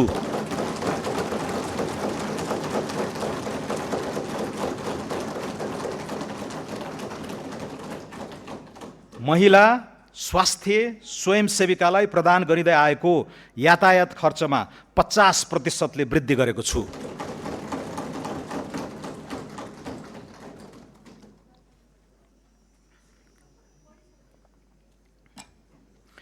दलित समुदायको परम्परागत सिप संरक्षण, आय आर्जन, प्रविधि स्तरोन्नतिका क्रियाकलाप सहित एकीकृत रूपमा दलित केन्द्रित लगानी बढाउनेछौँ। देशैभरिका 5 वर्ष मुनिका दलित समुदायका बालबालिकाको पोषण सहायताका लागि रु 3 अर्ब विनियोजन गरेको छु। जेनजी आन्दोलनका शहीदको सम्मान गरिनुका साथै शहीद परिवारको लागि सम्मानजनक आर्थिक सहायता सुनिश्चित गरिसकिएको छ। आन्दोलनका घाइतेका लागि निशुल्क स्वास्थ्य उपचार, घाइतेको अवस्था अनुसार मासिक भत्ता र उद्यमशीलता विकासका कार्यक्रम सञ्चालन गर्नेछौँ। सरकारी कार्यालयले निर्माण गर्ने भौतिक संरचना, डिजिटल प्रविधि, वेबसाइट र सफ्टवेयरहरू सबै किसिमका अपाङ्गता भएका व्यक्तिले प्रयोग गर्न मिल्ने ढाँचामा विकास गर्दै लैजानेछौँ। सबै प्रदेशमा अपाङ्ग पुनर्स्थापना केन्द्र स्थापना गर्दै जानेछौँ। अटिजम भएका बालबालिकालाई लक्षित गरी पूर्वाधारयुक्त आवासीय नमुना विद्यालय सञ्चालन गर्नेछौँ। गिग वर्करलाई औपचारिक श्रम र सामाजिक सुरक्षाको दायरामा ल्याउनेछौँ। जीवन चक्रका विभिन्न चरणमा हुन सक्ने जोखिमबाट संरक्षण प्रदान गर्न सामाजिक सुरक्षातर्फ रु 120 अर्ब विनियोजन गरेको छु। लैङ्गिक हिंसा निवारण सम्बन्धी एकीकृत विधेयक तर्जुमा गर्नेछौँ। प्रदेश र स्थानीय सरकारसँगको सहकार्यमा सडक, बालबालिका तथा ज्येष्ठ नागरिकको पारिवारिक पुनर्मिलन तथा सामाजिक पुनर्स्थापना गर्नेछौँ। नेपाललाई सडक बालबालिका मुक्त राष्ट्र घोषणा गर्नेछौँ। समतामूलक, सभ्य र सुसंस्कृत समाजको निर्माणका लागि छुवाछुत तथा भेदभाव विरुद्ध राष्ट्रिय अभियान सञ्चालन गर्नेछौँ। बाल श्रम, लैङ्गिक हिंसा, यौन दुर्व्यवहार, छाउपडी, महिनावारी विभेद, बालविवाह जस्ता सामाजिक विकृतिको अन्त्यका लागि तिनै तहबाट सामाजिक रूपान्तरण अभियान सञ्चालन गर्नेछौँ। लैङ्गिक तथा यौनिक अल्पसङ्ख्यक समुदायको मर्यादित जीवनयापनका लागि सामाजिक अन्तर्घुलन कार्यक्रम सञ्चालन गर्नेछौँ। महिला उद्यमशीलता विकासका लागि स्थानीय तहमा जीविकोपार्जन सुधार कार्यक्रम सञ्चालन गर्नेछौँ। बाल सुधार गृहको पूर्वाधार तथा व्यवस्थापनका लागि रु 31 करोड विनियोजन गरेको छु। दुर्गम क्षेत्रका ज्यान जोखिममा रहेका गर्भवती तथा सुत्केरी महिला र नवजात शिशुको हवाई उद्धार गर्न रकम विनियोजन गरेको छु। महिला, बालबालिका, लैङ्गिक तथा यौनिक अल्पसङ्ख्यकतर्फ रु 2 अर्ब 27 करोड विनियोजन गरेको छु। कृषि विकास तथा भूमि व्यवस्थापन। रासायनिक मल खरिदका लागि चालु आर्थिक वर्षको विनियोजनमा वृद्धि गरी रु 32 अर्ब 46 करोड पुर्याएको छु। रासायनिक मल आपूर्ति क्यालेन्डर तयारी गरी मुख्य खाद्य बाली लगाउने समयमा सहज वितरण हुने व्यवस्था मिलाउनेछौँ। राष्ट्रिय कृषि आधुनिकीकरण कार्यक्रमका लागि रु 2 अर्ब 7 करोड विनियोजन गरेको छु। किसानको पहिचान कार्य आगामी आर्थिक वर्षमा सम्पन्न गरी परिचय पत्र वितरण सुरु गर्नेछौँ। कृषि योग्य नदी उकास लगायत उपयोगविहीन सरकारी जग्गा र बाँझो जमिनको उपयोग गर्न स्थानीय तहमा भूमि बैङ्कको स्थापना र निजी क्षेत्रलाई एग्रो पुलिङ गर्न प्रोत्साहन गर्नेछौँ। सिराहा र सप्तरीमा आँप तथा सर्लाहीमा गोलभेडा प्रशोधन केन्द्र स्थापना गर्नेछौँ।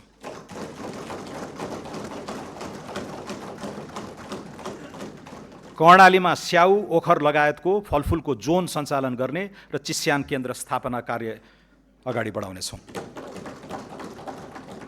उपयोग नभएको खेतीयोग्य व्यक्तिगत जमिनलाई व्यावसायिक कृषि कम्पनीको सेयरमा परिणत गरी कृषि तथा पशुपालन फर्म सञ्चालन गर्न प्रोत्साहित गर्नेछौँ। प्राङ्गारिक मल र हरियो मल प्रवर्धन गर्न स्थानीय तहलाई सशर्त अनुदान हस्तान्तरण गर्न रु 36 करोड विनियोजन गरेको छु। नेपाल विद्युत प्राधिकरण र निजी क्षेत्रको सहकार्यमा कम्पनी मोडलमा ग्रिन युरिया मल उद्योग सञ्चालन गर्न दिनेछौँ। निजी क्षेत्रबाट ग्रिन युरिया उत्पादन प्रवर्धन गर्न खरिद ग्यारेन्टी सम्झौता गरी सहुलियत दरमा विद्युत उपलब्ध गराउने व्यवस्था मिलाउनेछौँ। कृषि बिमाको प्रिमियममा दिइने अनुदान सहुलियतका लागि रु 2 अर्ब 19 करोड विनियोजन गरेको छु।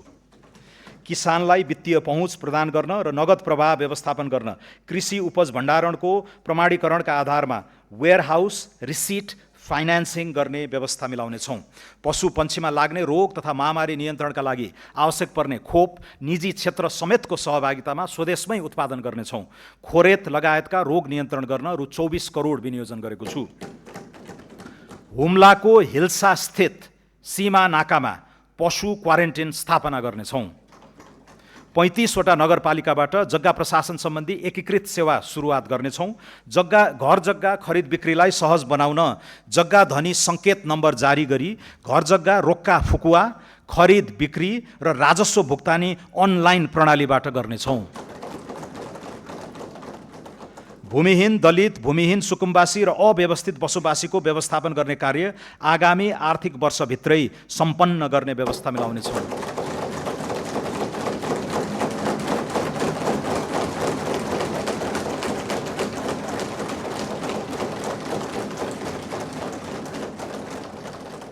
कृषि तथा पशुपन्छी विकासका लागि रु 46 अर्ब 92 करोड विनियोजन गरेको छु। वन, वातावरण तथा जलवायु अनुकूलन। चुरे तथा तराई मधेस क्षेत्रको जलचक्रलाई दिगो बनाउन पानीका स्रोत संरक्षण तथा पोखरी निर्माण, पहिरो नियन्त्रण, तटबन्ध निर्माण लगायतका क्रियाकलाप सञ्चालन गर्न करिब रु 1 अर्ब विनियोजन गरेको छु। जडीबुटी तथा गैर काष्ठ वन पैदावारको समर्थन मूल्य निर्धारण गरी खरिद गर्ने कार्य सुरुवात गर्नेछौँ। कर्णालीमा जडीबुटी प्रशोधन केन्द्र स्थापना गर्नेछौँ। कार्बन उत्सर्जन कटौती बापत प्राप्त लाभमा स्थानीय समुदायलाई प्राथमिकता दिई उत्सर्जन न्यूनीकरणका लागि नतिजामा आधारित रेड प्लस कार्यक्रम सञ्चालन गर्नेछौँ। अन्तर्राष्ट्रिय जलवायु कोषको सहुलियतपूर्ण पुँजीमा निजी क्षेत्रको पहुँच पुग्ने व्यवस्था गर्नेछौँ। डढेलो नियन्त्रणका लागि ड्रोन तथा स्याटेलाइटको उपयोग गरी रियल टाइम सूचना आदान प्रदान गर्नेछौँ। जोखिमयुक्त क्षेत्रमा मानव वन्यजन्तु सहअस्तित्व कार्यक्रम सञ्चालन गर्नेछौँ। प्रमुख सहरहरूमा वायु प्रदूषण मापन केन्द्र र केन्द्रीय वातावरण प्रयोगशालाको स्तरोन्नति गर्नेछौँ। वन वातावरण तथा जलवायु क्षेत्रको लागि रु 12 अर्ब 31 करोड विनियोजन गरेको छु। संस्कृति तथा पर्यटन। ऐतिहासिक स्थलहरू तिलौराकोट, देवदह, कपिलवस्तु र रामग्रामको बृहत पूर्वाधार विकास गर्नेछौँ। बृहत लुम्बिनी विकास कार्यक्रमका लागि यो वर्ष 83 करोड विनियोजन गरेको छु। जनकपुरलाई विवाह गन्तव्यको रूपमा विकास र ब्रान्डिङ गर्नेछौँ। राम जानकी पथ र राम जानकी परिक्रमा सडक स्तरोन्नतिका लागि रकम छुट्याएको छु। पर्यटकीय दृष्टिले महत्त्वपूर्ण पहाडी क्षेत्रमा हिल स्टेशनको प्रवर्धन गर्न पूर्वाधार विकासमा जोड दिनेछौँ। हिमाल आरोही तथा पदयात्रीको सुरक्षा र आकस्मिक उद्धारको भरपर्दो व्यवस्था मिलाउनेछौँ। मुस्ताङ र मनाङ लगायत उच्च हिमाली जिल्लामा रहेका 200 वर्षभन्दा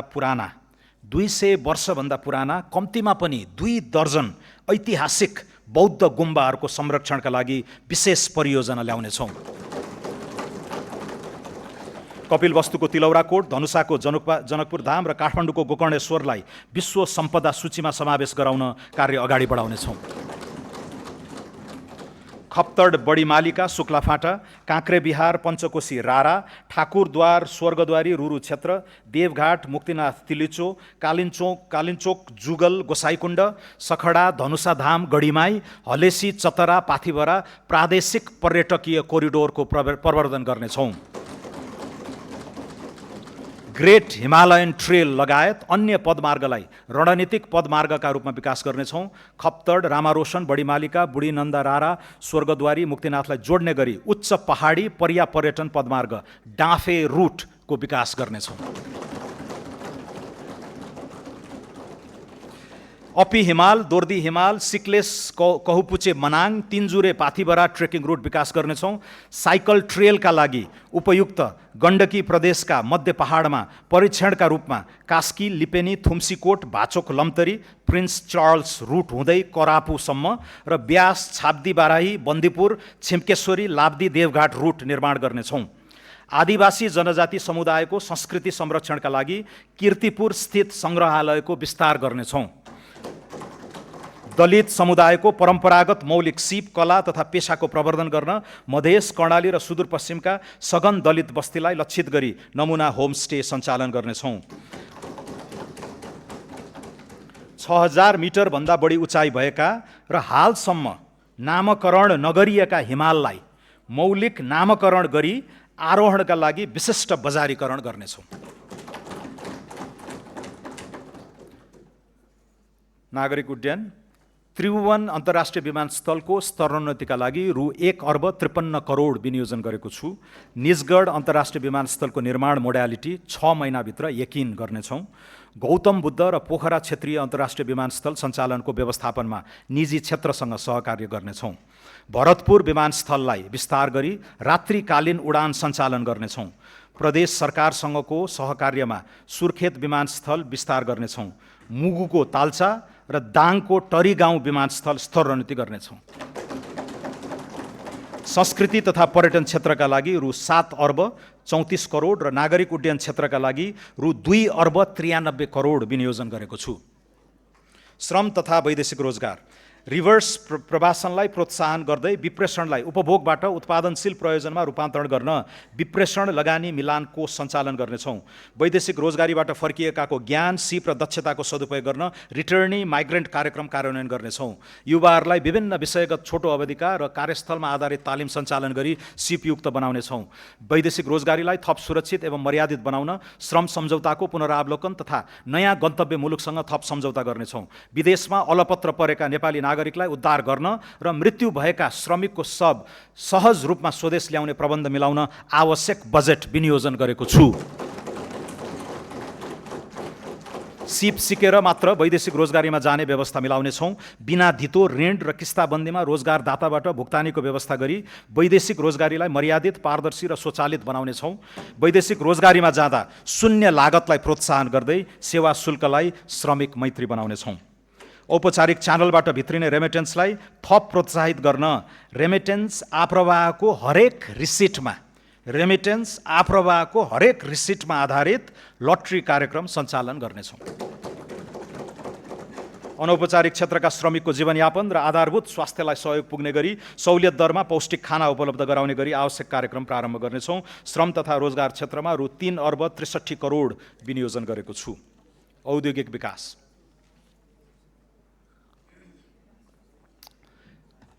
निर्यातको सम्भावना भएका कृषि प्रशोधन, पर्यटन सेवा, हलुका उत्पादन लगायतका श्रम प्रधान उद्योगको विकास तथा विस्तारका लागि नमुना स्वरूप रोजगार आबद्ध उत्पादन क्षेत्र इम्प्लोइमेन्ट लिङ्क्ड प्रोडक्सन जोन सञ्चालन गर्नेछौँ।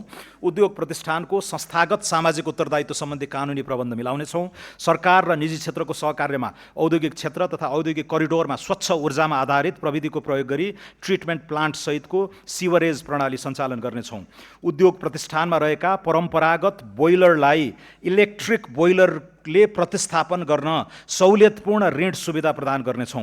100 उद्योगहरूलाई विद्युतीय वा बायो ब्रिकेटमा आधारित बोइलरमा रूपान्तरण गर्न रु 22 करोड विनियोजन गरेको छु। औद्योगिक पूर्वाधार विकासका लागि रु 65 करोड विनियोजन गरेको छु। खानी सम्बन्धी लाइसेन्सको पुनरावलोकन गर्नेछौँ। नयाँ खानीको अन्वेषणका क्रममा फेज 2 सम्मको अध्ययनका लागि आवश्यक जियोलोजिकल ल्याब र परीक्षण अन्वेषणको व्यवस्था गर्नेछौँ। खानी क्षेत्र, ठुला उद्योग र 5 मेगावाटभन्दा बढी विद्युत खपत गर्ने निजी क्षेत्रबाट विकास हुने औद्योगिक क्षेत्रसम्मको सहज पहुँच तथा विद्युत आपूर्ति एवं प्रसारण लाइन निर्माण गर्नेछौँ। भारी सवारी सञ्चालन हुने औद्योगिक तथा खानी पहुँच सडकलाई विशेष मापदण्डसहित डिजाइन, निर्माण र मर्मत गर्न रु 50 करोड विनियोजन गरेको छु। खनिज तथा निर्माणजन्य सामग्री उत्खनन, उत्पादन, आपूर्ति र प्रयोगको समग्र नियमन तथा व्यवस्थापनका लागि खानी तथा खनिज प्राधिकरण स्थापना गर्नेछौँ। दैलेखमा रहेको पेट्रोलियमको व्यावसायिक उत्पादनका लागि आवश्यक प्रक्रिया शीघ्र अगाडि बढाउनेछौँ। धौवादी फलाम उद्योगमा रहेको नेपाल सरकारको सेयर अंश घटाई सार्वजनिक निजी साझेदारी मोडलमा सञ्चालन गर्ने कार्यविधि अघि बढाउनेछौँ। वातावरणीय दृष्टिकोणले उपयुक्त देखिएका ठाउँ पहिचान गरी ढुङ्गा, गिटी, बालुवा उत्खनन तथा प्रशोधन आपूर्ति गर्ने व्यवस्था मिलाउनेछौँ। वाणिज्य। विश्व बजारमा उल्लेख्य परिमाणमा निर्यात गरी ब्रान्ड स्थापित भइसकेका नेपाली उत्पादनलाई थप सहुलियत प्रदान गर्नेछौँ। व्यापार तथा लगानी सहजीकरणका लागि व्यापार तथा औद्योगिक लजिस्टिक गुरु योजना कार्यान्वयनमा ल्याउनेछौँ। राष्ट्रिय उत्पादकत्व वृद्धिको गुरु योजना तयार गरी उत्पादनमा आधारित प्रोत्साहन कार्यक्रमका लागि रु 1 अर्ब 18 करोड विनियोजन गरेको छु। भैरवामा एकीकृत जाँच चौकी आइसिपीको निर्माण कार्य शीघ्र सम्पन्न गरी सञ्चालनमा ल्याइनेछ। चाँदनी दोधारामा निर्माणाधीन एकीकृत जाँच चौकी 2 वर्षभित्र निर्माण सम्पन्न गरिनेछ। नेपाल व्यापार एकीकृत रणनीतिले पहिचान गरेका गलैँचा, कार्पेट, धागो, तयारी कपडा, सिमेन्ट लगायतका वस्तु तथा कम तौल उच्च मूल्यका वस्तुको निर्यात अभिवृद्धिका लागि वस्तुगत निर्यात रणनीति तयार गरी कार्यान्वयन गर्नेछौँ। इन्धनको मूल्य स्थायित्व कायम गर्न फ्युचर्स कन्ट्र्याक्ट गर्ने सम्बन्धमा आवश्यक अध्ययन गर्नेछौँ। पेट्रोल पम्पमा न्यूनतम पूर्वाधारसहित EV चार्जिङ स्टेसन जडान गर्न प्रोत्साहन गर्नेछौँ। नेपाल आयल निगमबाट इथानोल उत्पादन गर्ने उद्योगसँग सम्झौता गरी तोकिएको मूल्यमा खरिद गर्ने ग्यारेन्टी गर्नेछौँ। नियामक निकायलाई सुदृढ गरी सबै किसिमका सिन्डिकेट, कार्टेलिङ, कालोबजारी, नाफाखोरी र अस्वस्थ प्रतिस्पर्धाको अन्त्य गर्नेछौँ। उद्योग, वाणिज्य तथा आपूर्ति क्षेत्रका लागि रु 8 अर्ब 31 करोड विनियोजन गरेको छु। स्टार्टअप तथा नवप्रवर्तन।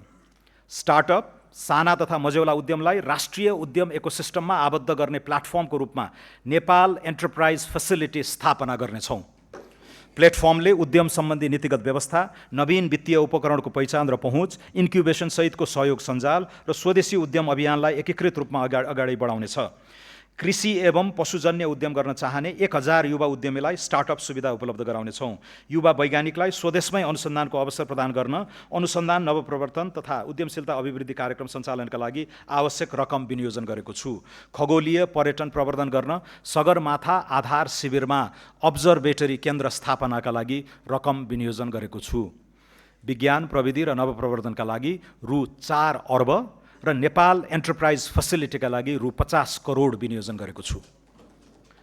सम्माननीय सभामुख महोदय, सम्माननीय अध्यक्ष महोदय, सौम्य शक्ति र डायस्पोरा, पारस्परिक लाभ, राष्ट्रिय आत्मसम्मान र सार्वभौम हितमा आधारित सन्तुलित परराष्ट्र सम्बन्ध सुदृढ गर्दै आर्थिक समुन्नतिका लागि सौम्य शक्ति परिचालन गर्नेछौँ। आर्थिक कूटनीति, सांस्कृतिक पहिचान, प्रविधि तथा पर्यटनको एकीकृत उपयोग मार्फत नेपालको अन्तर्राष्ट्रिय उपस्थिति, विश्वसनीयता र प्रभाव विस्तार गर्नेछौँ। संयुक्त राष्ट्रसङ्घ लगायत अन्य बहुपक्षीय तथा क्षेत्रीय मञ्चहरूमा नेपालको भूमिकालाई सशक्त बनाउनेछौँ। क्षेत्रीय सन्निकटताका लागि सुदृढ कूटनीति अगाडि बढाउनेछौँ। नेपालको सौम्य शक्ति विस्तारका लागि बुद्ध जन्मभूमि, सर्वोच्च शिखर सगरमाथा, हिमालय श्रृङ्खला, योग ध्यान, सांस्कृतिक विविधता, शान्तिवादी राष्ट्रको छवि र अन्तर्राष्ट्रिय शान्ति मिसनमा सहभागिता लगायतका विषयहरूको उन्नत प्रसार गर्नेछौँ। विदेशस्थित नेपाली नियोगको सशक्तिकरण गरी निर्यात क्षमता, द्विपक्षीय व्यापार तथा लगानी, पर्यटन प्रवर्धन गर्न आर्थिक कूटनीति सबल बनाउनेछौँ। संविधानले सुनिश्चित गरेको गैर आवासीय नेपाली नागरिकता सम्बन्धी प्रावधानमा समसामयिक संशोधन गरी एक पटकको नेपाली सधैँको नेपाली भन्ने नारालाई मूर्त रूप दिनेछौँ।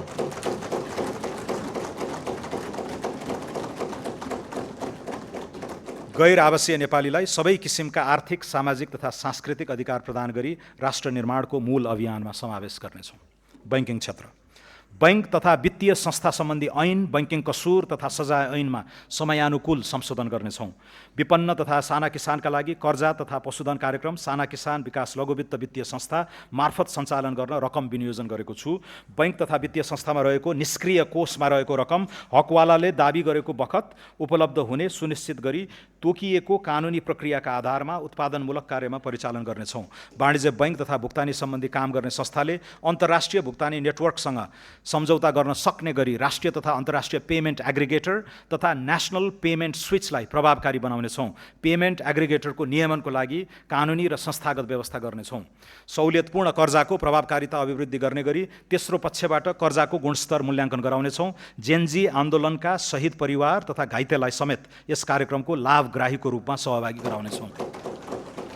विद्युत खपत बढाउन र प्रदूषण नियन्त्रण गर्न घरायसी प्रयोजनको लागि washing machine, refrigerator, vacuum cleaner जस्ता विद्युतीय उपकरण समेत हायर पर्चेसमा खरिद बिक्री गर्न सकिने व्यवस्था मिलाउनेछौँ। बिमा, धितोपत्र तथा सहकारी, नेपाली बिमा कम्पनीबाट जारी हुने बिमाङ्कको कम्तीमा 20% नेपाल पुनर्बिमा कम्पनीबाट गराउनुपर्ने व्यवस्था मिलाउनेछौँ। दीर्घकालीन प्रकृतिका बिमाको सामूहिक बिमा कोषको नेतृत्व तथा सञ्चालन नेपाल पुनर्बिमा कम्पनीबाट हुने व्यवस्था गर्नेछौँ। जोखिम न्यूनीकरणको लागि पुनर्बिमाको निश्चित हिस्सा विदेशी पुनर्बिमा कम्पनीसँग गराउने व्यवस्था मिलाउनेछौँ। लामो समयदेखि वृद्धि हुन नसकेको तेस्रो पक्ष बिमाङ्क रु 10 लाख पुर्याइनेछ। सवारी दुर्घटना कम गर्न सवारी साधनमा दुर्घटना डिभाइस जडान गर्नुपर्ने व्यवस्था गर्नेछौँ। दुर्घटना, घातक रोग, ढुवानी लगायतको बिमा अनिवार्य गर्नेछौँ। कर्मचारी सञ्चय कोष, नागरिक लगानी कोष, निक्षेप तथा कर्जा सुरक्षण कोष, स्वास्थ्य बिमा बोर्ड र सामाजिक सुरक्षा कोषले सञ्चालन गर्ने सुरक्षण कार्यक्रमको पुनर्बिमा नेपाल पुनर्बिमा कम्पनी मार्फत गर्ने व्यवस्था मिलाउनेछौँ। सहरी क्षेत्रमा भवन निर्माणको नक्सा स्वीकृति गर्दा अनिवार्य रूपमा बिमा गर्ने व्यवस्था गर्नेछौँ। धितोपत्र बजार व्यवस्थापन र कसुर तथा सजाय सम्बन्धी छुट्टै विधेयक संसदमा पेश गर्नेछौँ। वित्तीय ट्रस्टीको नियमन गर्न ट्रस्टी विधेयक तर्जुमा गर्नेछौँ। बचत तथा ऋणको मुख्य कारोबार गर्ने सहकारी संस्थाको अनुगमन र नियमनमा राष्ट्रिय सहकारी नियमन प्राधिकरणको भूमिका थप प्रभावकारी बनाउनेछौँ। समस्याग्रस्त सहकारीका बचतकर्ताको रकम फिर्ताका लागि सहकारीको बचत रकम तथा सम्पत्ति बिक्रीबाट शोध भर्ना हुने गरी चक्रीय कोषको रूपमा स्थापित एकीकृत बचतकर्ता सुरक्षा कोषबाट बचत फिर्ता गर्ने कार्यालयलाई निरन्तरता दिइनेछ। सुशासन, स्वार्थको द्वन्द्व सम्बन्धी कानुन तर्जुमा गरी नीतिगत भ्रष्टाचार अन्त्य गर्नेछौँ। कसुरजन्य सम्पत्तिको प्रभावकारी व्यवस्थापनका लागि सम्बद्ध निकायलाई एकीकृत सूचना पद्धतिमा आबद्ध गरी असुल उपर जफत प्राप्ति तथा व्यवस्थापनलाई थप प्रभावकारी बनाउनेछौँ। निजामती कर्मचारी अस्पतालबाट बहुविशिष्टीकृत सेवा विस्तार गर्न अत्यावश्यक उपकरण जडान र भौतिक संरचना निर्माण गर्नेछौँ। हेलो सरकार संयन्त्रलाई सरकार नागरिक संवादको प्लाटफर्मको रूपमा विकास गर्नेछौँ। सरकारी कार्यालयमा डिजिटल टाइम कार्ड लागू गर्नेछौँ। राष्ट्रिय परिचय पत्रलाई सार्वजनिक सेवा प्रवाहको आधारभूत परिचय पत्रको रूपमा प्रयोग गर्दै मालपोत, यातायात, राहदानी, व्यक्तिगत घटना दर्ता तथा सामाजिक सुरक्षा व्यवस्थापन जस्ता नागरिक सेवासँग सम्बद्ध प्रणालीको सुदृढीकरण गर्नेछौँ। बदलिँदो आर्थिक कूटनीतिलाई मध्यनजर गरी डेनमार्क, ब्राजिल र दक्षिण अफ्रिकामा रहेका नेपाली दूतावास र छङ्दू, सान फ्रान्सिस्को स्थित महावाणिज्य दूतावास तथा विशाखापट्टनममा रहेको दूतावासको शाखा खारेज गर्नेछौँ। संवैधानिक निकायहरूको कार्य सम्पादन सुदृढ गर्न साधन स्रोत सम्पन्न बनाइनेछ। पछिल्लो 4 वर्षदेखि राष्ट्र सेवक कर्मचारीको तलब वृद्धि नभएको, यस अवधिमा उपभोक्ता मूल्य सूचकाङ्कमा आधारित मूल्य वृद्धि 17.3% भएको र मर्यादित जीवनयापनका लागि पारिश्रमिक सुविधा पुनरावलोकन गर्नुपर्ने महसुस गरेको छु। कर्मचारीले हाल प्राप्त गरिरहेको महँगी भत्तालाई निरन्तरता दिँदै सुरु स्केलमा 10% तलब वृद्धि गरेको छु। कार्य सम्पादनमा आधारित पारिश्रमिक प्रणालीको सुरुवात गर्न नयाँ तलब मानको 10% मासिक प्रोत्साहन भत्ताको व्यवस्था गरेको छु। यसबाट हाल खाइपाई आएको पारिश्रमिकमा करिब 21% खुद वृद्धि भई ग्रेड सहित न्यूनतम पारिश्रमिक करिब रु 40,000 देखि रु 1 लाख माथि कायम हुनेछ।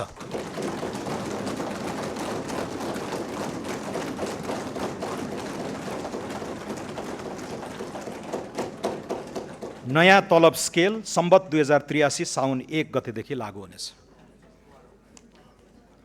कानुनी शासन र राष्ट्रिय सुरक्षा। न्याय प्रणालीलाई छरितो र प्रभावकारी बनाउन सूचना प्रविधिको अधिकतम उपयोग गरी विद्युतीय अदालत व्यवस्थापन प्रणाली विस्तार गर्नेछौँ। विपन्न तथा दूरदराज क्षेत्रका नागरिकका लागि निशुल्क कानुनी सहायता कार्यक्रम सञ्चालन गर्नेछौँ। शान्ति प्रक्रिया तथा सङ्क्रमणकालीन न्याय सम्बन्धी बाँकी कामलाई यथाशीघ्र निष्कर्षमा पुर्याइनेछ। राष्ट्रिय सुरक्षा नीति 2075 को पुनरावलोकन गर्नेछौँ। नेपाली सेनाका जवानहरूको आवास स्तरोन्नति कार्यक्रमलाई निरन्तरता दिँदै रु 2 अर्ब विनियोजन गरेको छु। ऐतिहासिक गढी र किल्ला संरक्षण गरी पर्यटनसँग आबद्ध गर्नेछौँ। नेपाल प्रहरीको अनुसन्धान र अभियोजन प्रक्रियालाई प्रभावकारी बनाउन प्रविधिको प्रयोगमा जोड दिनेछौँ। विधि विज्ञान प्रयोगशाला, अनुसन्धानमा कृत्रिम बुद्धिमत्ताको प्रयोग तथा भौतिक पूर्वाधार विकासमा लगानी वृद्धि गर्नेछौँ। नेपाल प्रहरी र सशस्त्र प्रहरीको अवकाशको सेवा अवधि र निवृत्त भरण सुरु हुने अवधिका बीचमा रहेको विद्यमान अन्तर पुनरावलोकन गर्ने विषयमा अध्ययन गर्नेछौँ। सशस्त्र प्रहरी बल नेपाललाई अन्तर्राष्ट्रिय सीमा सुरक्षाको डेडिकेटेड व्यावसायिक फोर्सको रूपमा विकास गर्नेछौँ। कारागारको सुदृढीकरण, क्षमता विस्तार तथा खुला कारागारको अवधारणा कार्यान्वयन गरी सुधार गृहका रूपमा रूपान्तरण गर्दै लगिनेछ। विपद प्रतिकार्यमा संलग्न जनशक्ति र स्वयंसेवकको क्षमता विकास गर्नेछौँ। विपद पश्चातको क्षतिपूर्ति, राहत र पुनर्निर्माणका लागि बिमा लगायतका जोखिम हस्तान्तरणका उपकरणहरूको विस्तार गर्नेछौँ।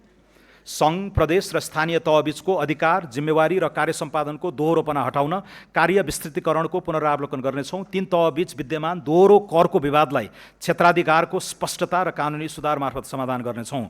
सङ्घीयता सुदृढीकरण र स्थानीय सेवा सुधारका लागि शासकीय नवप्रवर्तन चुनौती फन्ड स्थापना गर्नेछौँ। सम्माननीय सभामुख महोदय, सम्माननीय अध्यक्ष महोदय, अब म माथि उल्लेखित क्षेत्रगत नीति र कार्यक्रम कार्यान्वयनका लागि विनियोजन र स्रोत व्यवस्थापनको अनुमान प्रस्तुत गर्दछु। आगामी आर्थिक वर्षका लागि कुल खर्च रु 2124 अर्ब 34 करोड विनियोजन गरेको छु। कुल विनियोजन मध्ये चालुतर्फ रु 1270 अर्ब 58 करोड अर्थात् कुल विनियोजनको 59.8%, पुँजीगततर्फ रु 431 अर्ब 10 करोड अर्थात् 20.3%, वित्तीय व्यवस्थातर्फ रु 422 अर्ब 64 करोड अर्थात् 19.9% रहेको छ। यो खर्च अनुमान चालु वर्षको संशोधित अनुमानको तुलनामा 25%ले बढी हो। आगामी आर्थिक वर्षका लागि अनुमान गरिएको खर्च बेहोर्ने स्रोतमध्ये राजस्वबाट रु 1405 अर्ब 31 करोड र वैदेशिक अनुदानबाट रु 61 अर्ब 74 करोड बेहोर्दा रु 657 अर्ब 29 करोड न्यून हुन जान्छ। सो न्यून पूर्ति गर्न वैदेशिक ऋणबाट रु 247 अर्ब 28 करोड परिचालन गर्नेछौँ। राजस्व र वैदेशिक सहायता परिचालनबाट न्यून हुने रु 410 अर्ब आन्तरिक ऋणबाट परिचालन गर्नेछौँ। आगामी आर्थिक वर्ष रु 245 अर्ब 89 करोड आन्तरिक ऋणको सावा भुक्तानी हुने हुँदा खुद रु 164 अर्ब 11 करोड मात्र आन्तरिक ऋण परिचालन हुनेछ। अब नेपालको संविधानको धारा 60 अनुसार वित्तीय हस्तान्तरण सम्बन्धी विवरण पेश गर्दछु। राष्ट्रिय प्राकृतिक स्रोत तथा वित्त आयोगको सिफारिस अनुसार आगामी आर्थिक वर्ष 83-84 मा प्रदेशका लागि रु 61 अर्ब 50 करोड र स्थानीय तहका लागि रु 90 अर्ब 20 करोड वित्तीय समानीकरण अनुदान उपलब्ध गराउने व्यवस्था गरेको छु। प्रदेश र स्थानीय तहमा पूर्वाधार आयोजना कार्यान्वयन गर्ने क्रमशः रु 4 अर्ब 60 करोड र रु 8 अर्ब 93 करोड समपूरक अनुदान उपलब्ध गराएको छु। साथै प्रदेश र स्थानीय तहमा क्रमशः रु 3 अर्ब 82 करोड र रु 9 अर्ब 40 करोड विशेष अनुदान छुट्याएको छु।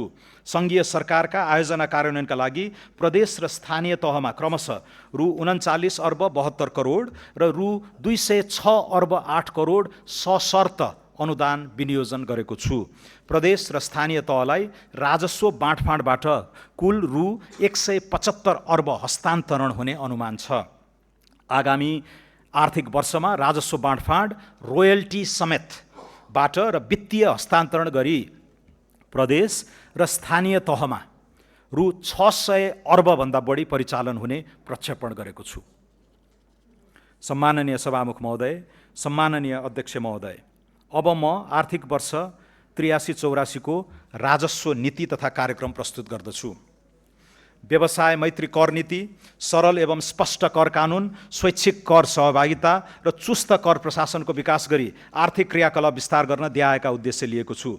सबै आर्थिक कारोबारलाई डिजिटल माध्यममा जोड्दै औपचारिक अर्थतन्त्रको विकास गर्ने, स्वचालित प्रविधि मैत्री सदाचारयुक्त र उत्प्रेरित कर प्रशासनको विकास गर्ने, स्वैच्छिक कर सहभागिताको माध्यमबाट राजस्व अभिवृद्धि गर्ने, लागत परिपूरण र तिर्न सक्ने क्षमताको आधारमा गैर कर राजस्व परिचालन गर्ने, लगानी प्रोत्साहन र संरक्षण, सूचना प्रविधि उद्योगलाई राष्ट्रको नयाँ आर्थिक इन्जिनका रूपमा अगाडि बढाउन यस्ता सेवाको निर्यातबाट आर्जित आयमा 50% कर छुट दिएको छु। सूचना प्रविधि क्षेत्रमा कार्यरत जनशक्तिले प्राप्त गर्ने स्वेट इक्विटीको रकमलाई कर योग्य आय गणनामा 100% छुट हुने व्यवस्था मिलाएको छु। नेपालभित्र पैठारी हुने केही वस्तुमा आन्तरिक उत्पादन प्रवर्धन शुल्क डोमेस्टिक प्रोडक्ट प्रमोसन फी लगाएको छु। नाफा नकमाउने गरी स्थापना भएका मित्र राष्ट्रको पूर्ण स्वामित्वका विकास वित्त संस्थाले नेपालमा ऋण लगानी गरी आर्जन गरेको ब्याजमा आयकर नलाग्ने व्यवस्था गरेको छु। महानगरपालिका र उपमहानगरपालिका बाहेकका क्षेत्रमा नयाँ चलचित्र हल स्थापना गर्नेलाई सुरुको 10 वर्षसम्म पूर्ण रूपमा आयकर छुट दिने व्यवस्था मिलाएको छु। परिवर्तित सन्दर्भमा दक्षिण एसियाली व्यापार सम्झौता साफ्टाको संवेदनशील सूचीलाई पुनरावलोकन गर्नेछौँ। स्वैच्छिक अनुपालन र करको दायरा विस्तार, दुर्गम क्षेत्रमा शिक्षा तथा स्वास्थ्य पूर्वाधार निर्माण र सेवा विस्तारमा सघाउ पुर्याउन निजी क्षेत्रले प्रदान गर्ने शिक्षा तथा स्वास्थ्य सेवामा न्यूनतम दरमा समता शुल्क लगाउने व्यवस्था गरेको छु। अन्तिम तहको उपभोक्तालाई बिक्री गरिने मासिक 50 युनिटभन्दा बढीको विद्युत खपतमा सहुलियत दरमा मूल्य अभिवृद्धि कर लगाउने व्यवस्था गरेको छु। इलेक्ट्रिक सवारी साधनमा पिक पावर क्षमताको आधारमा लाग्दै आएको भन्सार महसुललाई मूल्यगत आधारमा लगाउने व्यवस्था गरेको छु। यस्ता सवारी साधनको स्वदेशमा उत्पादन, चार्जिङ स्टेसन निर्माण, ब्याट्रीको व्यवस्थापनका लागि पैठारू बिन्दुमा स्वच्छ पूर्वाधार लगानी शुल्क लगाएको छु। Clean infrastructure investment fee, Nepali ब्रान्डका मदिराको निकासी प्रवर्धन गर्न गुणस्तरीय स्पिरिट उत्पादन तथा म्याचुरेसन कार्यलाई प्रोत्साहित गरिनेछ। आगामी आर्थिक वर्षदेखि माइक्रो ब्रुवरीलाई समेत मदिरा उद्योगको रूपमा दर्ता गरी अन्तशुल्कको दायरामा ल्याउने व्यवस्था मिलाएको छु। सुरोटमा करिब 10% सम्म र मदिरा तथा बियरमा लाग्ने अन्तशुल्कमा वृद्धि गरेको छु। गैर कर राजस्व परिचालनलाई प्रभावकारी बनाउन छाता कानुन ल्याउनेछौँ। राजस्व प्रशासनमा आधुनिकीकरण, राजस्व अनुसन्धान विभाग खारेज गरी यसले गर्दै आएका कार्य विषयगत निकाय मार्फत सम्पादन हुने व्यवस्था मिलाउनेछौँ। वार्षिक रु 10 करोडभन्दा माथि कारोबार गरी विद्युतीय बिजक जारी गर्ने सबै व्यवसायलाई अनिवार्य रूपमा केन्द्रीय बीजक अनुगमन प्रणालीमा आबद्ध गर्नेछौँ। साना व्यवसायीलाई विद्युतीय माध्यमबाट भुक्तानी लिन प्रोत्साहन गर्नेछौँ। कर परीक्षण गर्नुपर्ने अवधि 3 वर्ष कायम गरेको छु। जोखिममा आधारित कर अनुसन्धान तथा परीक्षणका लागि कृत्रिम बुद्धिमत्ता सहितको ई-असेसमेन्ट पद्धतिको विकास गर्नेछौँ। डिजिटल अन्तशुल्क टिकटको सुरुवात गर्ने व्यवस्था मिलाएको छु। अन्तशुल्क चुहावट नियन्त्रण गर्न विद्युतीय ट्र्याक एन्ड ट्रेस प्रणालीको सुरुवात गर्नेछौँ। भौतिक नियन्त्रणमा आधारित अन्तशुल्क प्रशासनलाई जोखिमको आधारमा क्रमशः स्वयं निष्कासन प्रणालीमा रूपान्तरण गर्ने व्यवस्था मिलाइनेछ। पेपरलेस, फेसलेस र कन्ट्याक्टलेस राजस्व प्रशासनको विकास गर्नेछौँ। कर विवरण बुझाउने, भुक्तानी गर्ने, फिर्ता लिने लगायतका सेवाहरू स्वचालित रूपमा प्रवाह हुने व्यवस्था मिलाउनेछौँ। कर्मचारीको मनोबल उच्च बनाई राजस्व परिचालन वृद्धि गर्न राजस्व प्रशासनमा कार्य सम्पादन सूचकका आधारमा प्रोत्साहन भत्ताको व्यवस्था गरेको छु। एक ठाउँबाट अर्को ठाउँमा वस्तु ढुवानी गर्दा एकभन्दा बढी स्थानीय तहमा लगाइने गरेको निकासी, कवाडी लगायत बहुकर लिन पाइने छैन। प्रदेश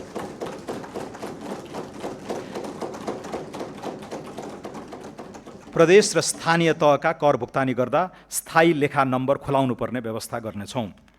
असल व्यवसायीको सम्मान एवं व्यापार सहजीकरणको लागि अथोराइज्ड बिजनेस पर्सनको पहिचानसहित भन्सारमा ब्लू लेन मार्फत जाँच पास गर्ने व्यवस्था मिलाउनेछौँ।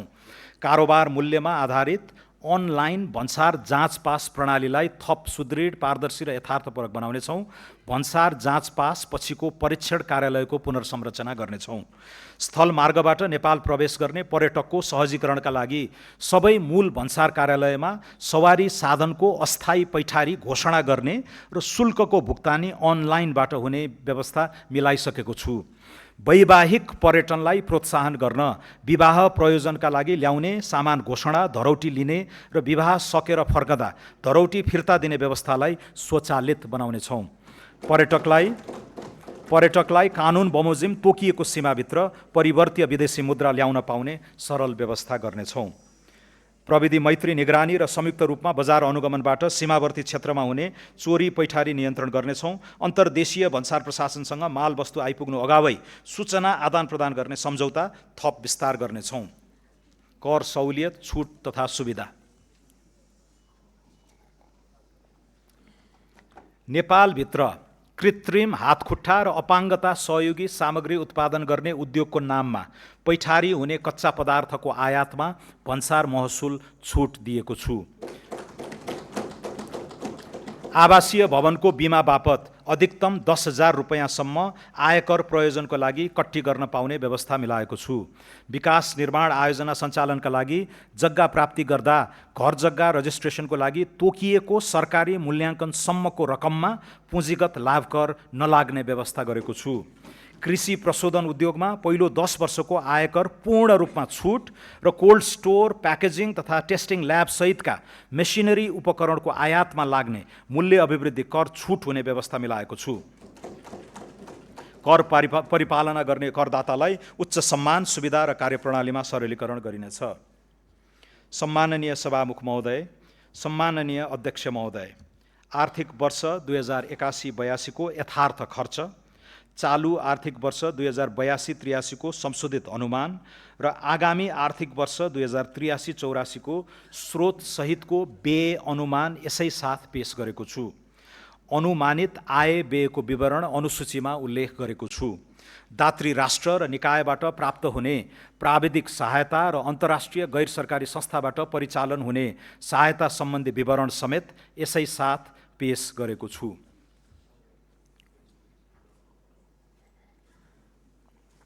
अन्त्यमा यो बजेट राज्य सञ्चालनको नयाँ सोच र सङ्कल्प, आर्थिक रूपान्तरणको स्पष्ट मार्गचित्र र नागरिकसँग गरिएको राजनीतिक करार कार्यान्वयनको प्रारम्भ बिन्दु हो।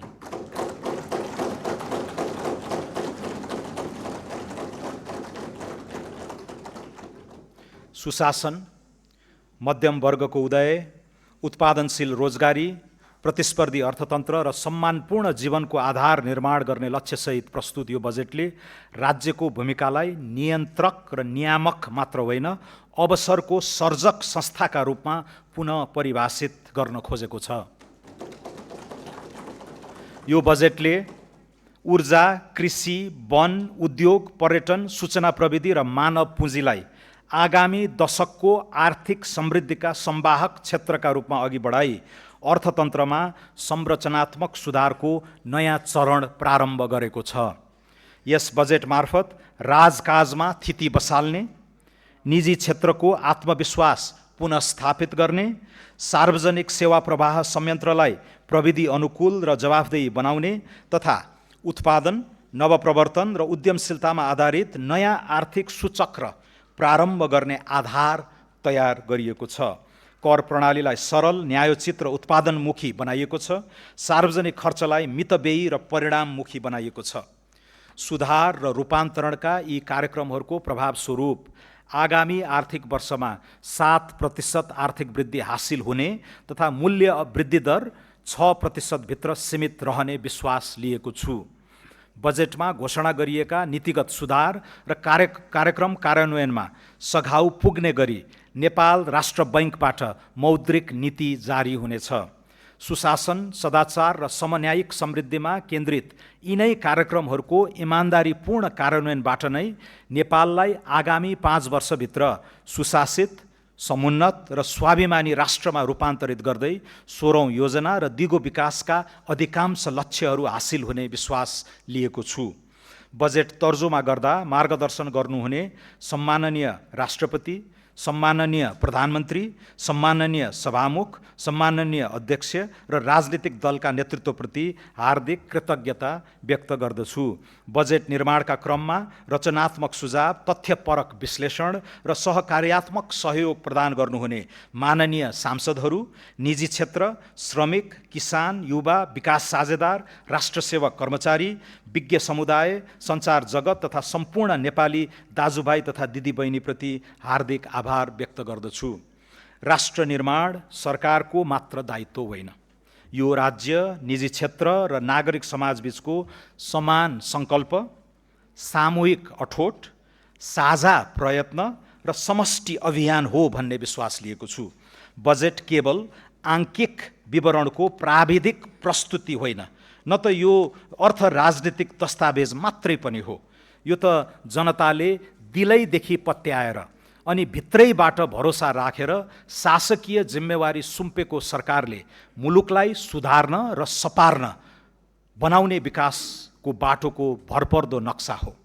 यो दस्तावेज नागरिकको मनसँग जोडिन सकेन भने यसका अक्षर र अङ्क जतिसुकै सही भए पनि ती निर्जीव रहन्छन्। नागरिकहरूको सद्भाव, समर्थन र सहयोग सरकारको अविनाशी पुँजी हो, जसको बचाउ र बढोत्तरी गर्नेतर्फ यो सरकार सदा कृत सङ्कल्पित रहनेछ। प्रस्तुत बजेटले अगुवाई गर्न लागेको राष्ट्र निर्माणको यात्रामा सबै राजनीतिक दल, निजी क्षेत्र, श्रमिक, किसान, युवा, उद्यमी, प्रवासी नेपाली तथा सम्पूर्ण नागरिकलाई शिष्ट संवाद, सहकार्य, सार्थक सहभागिता र राष्ट्रिय एकताको साझा भावनासहित साथ दिन हार्दिक अपिल गर्दछु। धन्यवाद।